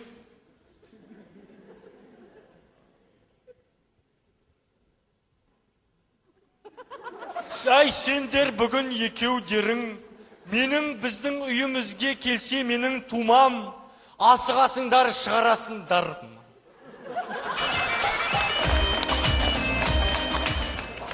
Отағасы бүгін тағы ішіп келіпсіз. Арақ атаңнан қалған ас емес. Арақ шу арман емес. Мас болу мақсат емес. Соңғы тос. КВН деген бұл толысын, көрермен келсе төрісін, шарапқа толған бакалдай, шаттыққа толсын қонысың. Айтпадың нені кімге сен, шертілмей қалған сыр мекен, әзілменен күлкінің ордасы болсын бұл мекен. Билет сұраса 10 кісі, келесі ойынның белгісі, конгресс холға күлі жайсанның, келсінде тұрсын келгісі. Көргенде көңіл босаған, болсыншы аман ес ағам. Бықыған аяқ киімнен, босамай жатсың босаған, жар болып жүрсін жасаған, мен сол үшін қосалам.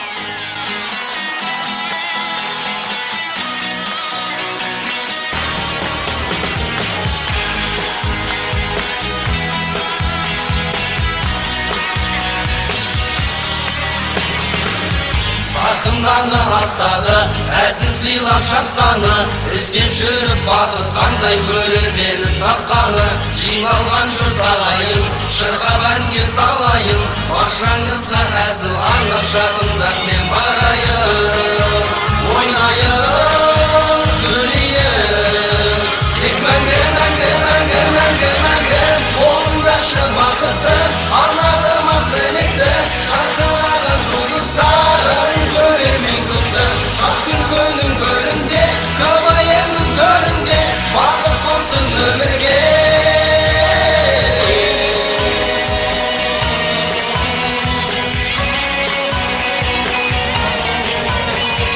Қыздар-ай, бозбалай, кемпір-ай, шалдар-ай, дәурін болдау тамаша. Бәрекелді, Алға Ақтөбе командасы, қымбат достар, осымен сайысты аяқтады. Қазір соңғы қорытынды ұпай сандарын есту үшін, жалпы бүгінгі ойынды қорытындылау үшін командаларды сіздердің қошеметтеріңізбен ортаға шақырамыз. Нұр Астана, Қыздар Юнайтед Алматы, Айеса Шымкент, Ұлдар емес Қарағанды және Алға Ақтөбе.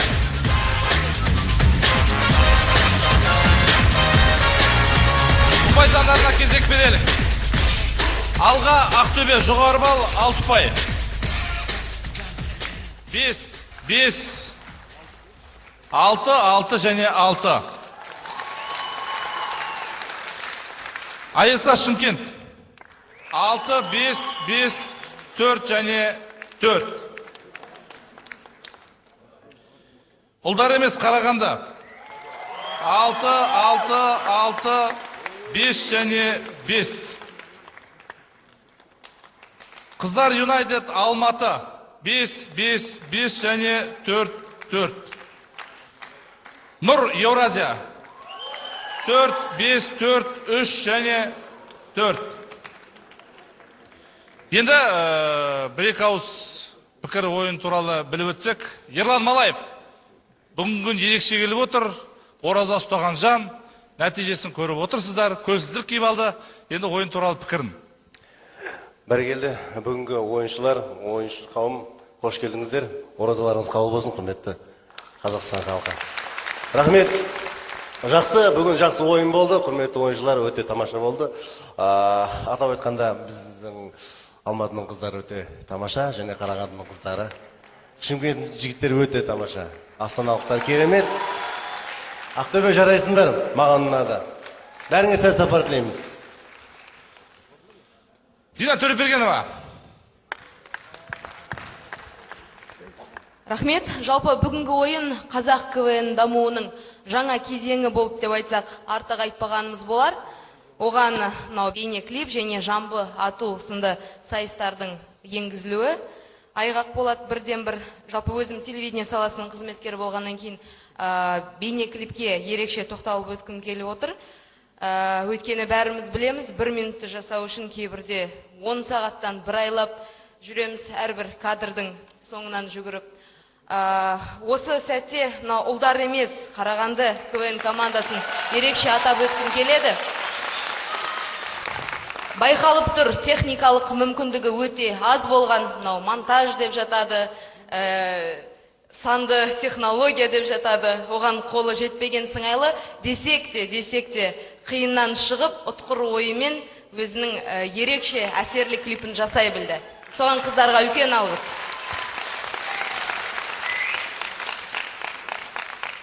Ең соңғы сайыста бізді Ақтөбенің жігіттері ерекше тәнті етті. Шын мәнісінде қиыннан қиыстырар ердан ас дейді ғой. Сол қиыстырған ақтөбеліктерге мыңда бір алғыс. Күлу оңай, күлдіру қиын. Сондықтан да осы қиын жолда жеңе біліңіздер. Сәттілік, шығармашылық, шыңдалу. Бергуәли. Кешарық барықтарыңызға. Бүгін енді Есен байқап тұрмыз, өткендегі қарағанда осы жолы КВН-міздің өте бір белеске көтерілгендігін айқыннан аңғарылып тұр. Сондықтан мен өзімнің кішкене пікірімді айта кетсем, алға Ақтөбе қаласы, Ақтөбе командасы, мысалға жан батуда алдына жан салмады. Соңғы үй тапсырмасында енді алып қосарымыз жоқ, сөз тапқанға қолқа жоқ. Ұлдар емес, олар енді жаңа әріптесімді айтып өтті, бейне клипті енді без комментариев. No comment. Одан кейін мына жігіттерді жанитын бір өткір сөздерді тауып, тапқырлықпен айта білдіңдер. Өте жақсы. Қыздар Юнайтед сәлемдесулері көңілден шықты. Қыздар Юнайтедке не айтуға болады? Алматыда болғандар біледі, Джемпи, әдемі. Қыздарға әсемдік жарасады. Енді Нұр Еуразия ұлттық университеті шынды айтсам көп үміт күтіп едім мен. Көңілден шықпады. Айып қойырмаңыздар, шындығы осы. Бірақ енді осымен тоқтап қалмайды, әлде де КВН-нан зор үмітімізді ақтайды деп ойлаймын. Аяса ол шымкенттіктер қашанда өздерінің репертуарларында. Тек қана сәттілік тілеймін. Жақсы, Нағи Бақытбеков. Ал енді КВНшілер қазір қобалжып тұр. Өткені Нағидың қолында ұялы сымтеттік. Армысыздар, құрметті өнерсүйер қауым, КВНнің жаңашылары. Біріншіден бүгінгі 1-2 финалға қатысқан барлық командаларға өзімнің үлкен алғысымды білдіре отырып, сәл ойынды айтып кетсек, жалпы бүгінгі ойынға қатысқан 5 команда өздерін жан-жақты көрсетті. Жаңа да айтып кетіп жатыр, бұрын соңды ойнаған аграрлық сарбаздары Техас көз тимесін командаларының біздің Қазақстанда орнын басатын командалардың бар екенін бүгінгі ойын дәлелдеді, және де тек қана ер балалар команда емес, қыздар командалары да біздің алдағы уақытта Қазақстанның КВН ойындарын дамыту жолында өздерінің үлестерін қосады деген ойдамыз. Және де жалпы барлық командаларға ойынға көп рахмет, және де біздің Қазақстан студенттер альянсының атынан арнайы өзіміздің бүгінгі ойынға алып келген сыйлығымыз бар. Ол бүгінгі 5 команданың ішіндегі үздік ойыншыға берілетін ұялы телефон. Әрине қыздарға беруге болатын еді, бірақ екі қыздар командасы бар, біреу Қарағандыдан, біреу Алматыдан, сондықтан да қыздарды ренжітпей, осы кезге дейін жақсы Қазақстан КВН одағында өзінің ойынын көрсетіп жүрген АСА КВН командасынан Ерлан.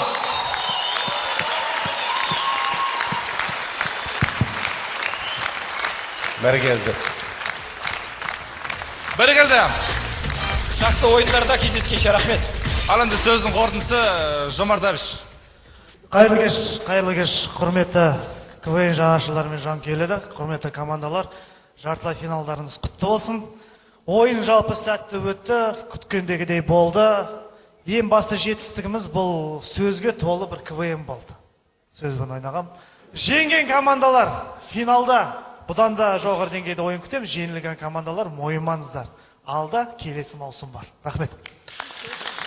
Сонымен бәрін айтты, бірін айт, енді соңғы ұпай сандарына кезек берсек. Жалпы ұпай бойынша Нұр КВН командасы 12 ұпай, Қыздар Юнайтед 12,8, АСА 14,2, Алға Ақтөбе 14,4 және Ұлдар емес 14,8.